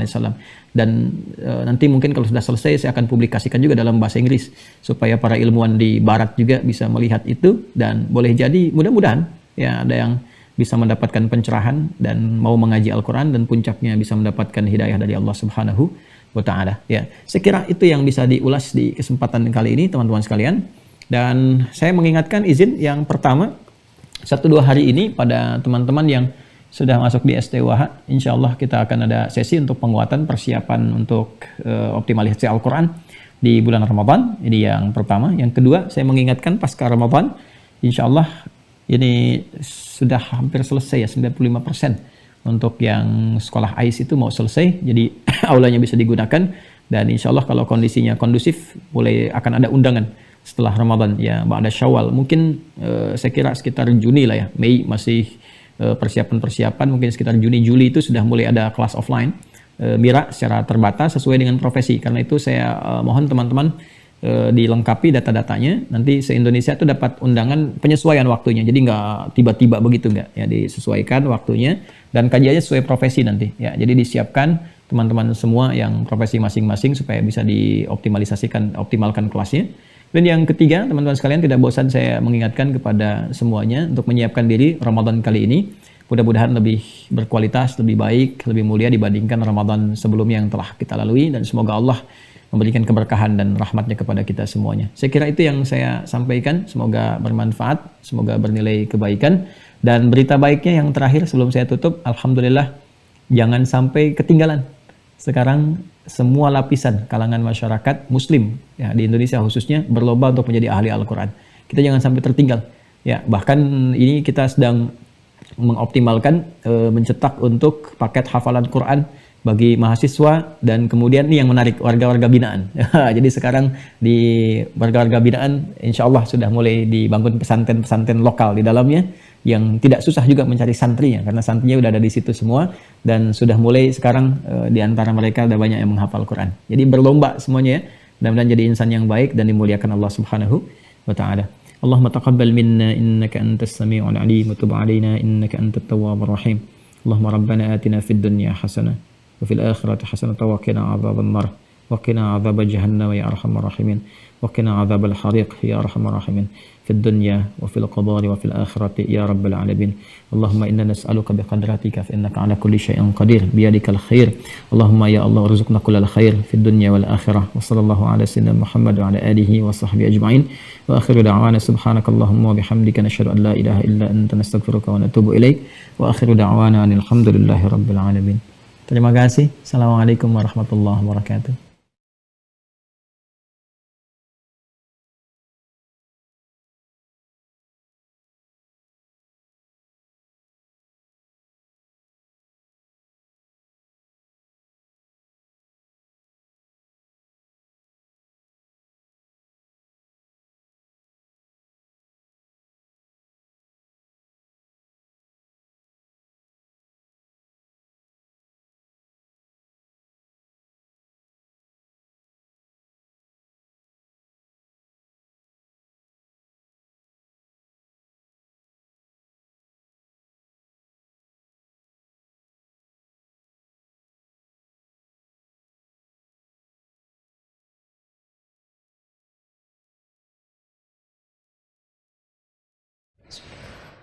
Alhamdulillahirabbil alamin.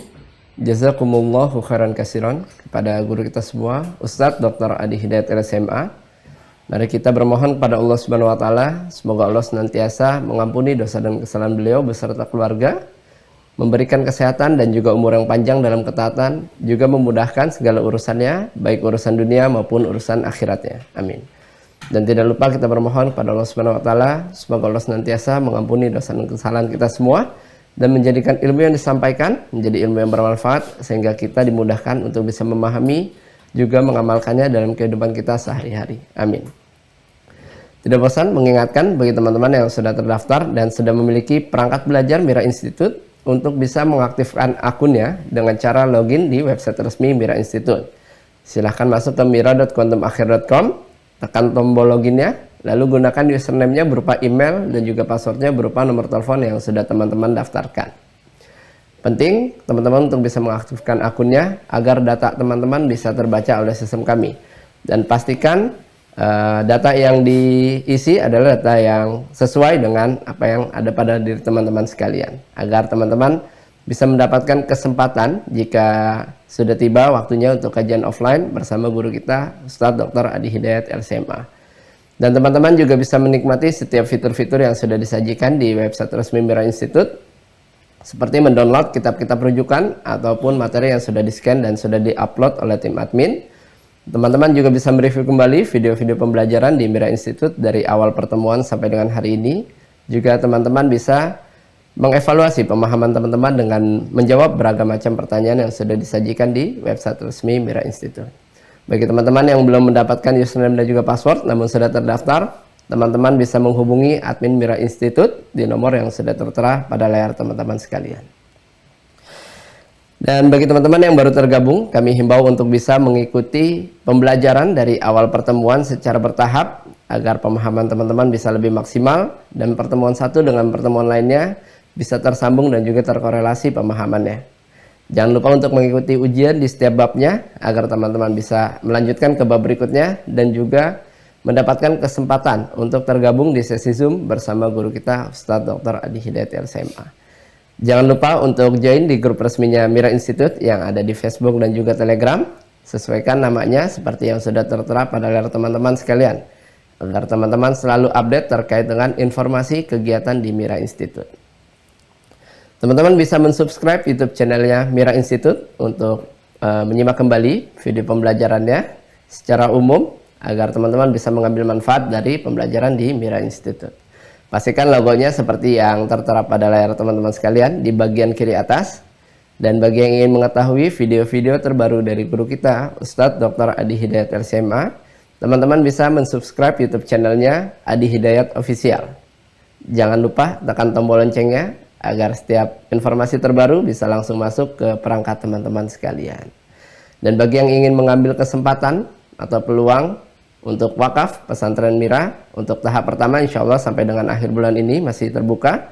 Silahkan salurkan melalui rekening Bank Syariah Indonesia atas nama Yayasan Mahat Islam Rafiah Akhyar dengan kode bank 451 dan nomor rekening 11144444142 seperti yang sudah tertera pada layar teman-teman sekalian. Boleh difoto ataupun di screenshot. Baik, terima kasih. Ini saja yang bisa kami sampaikan. Saya Fadil mewakili tim Mira yang bertugas. Jika ada hal yang kurang berkenan kami mohon maaf. Assalamualaikum warahmatullahi wabarakatuh.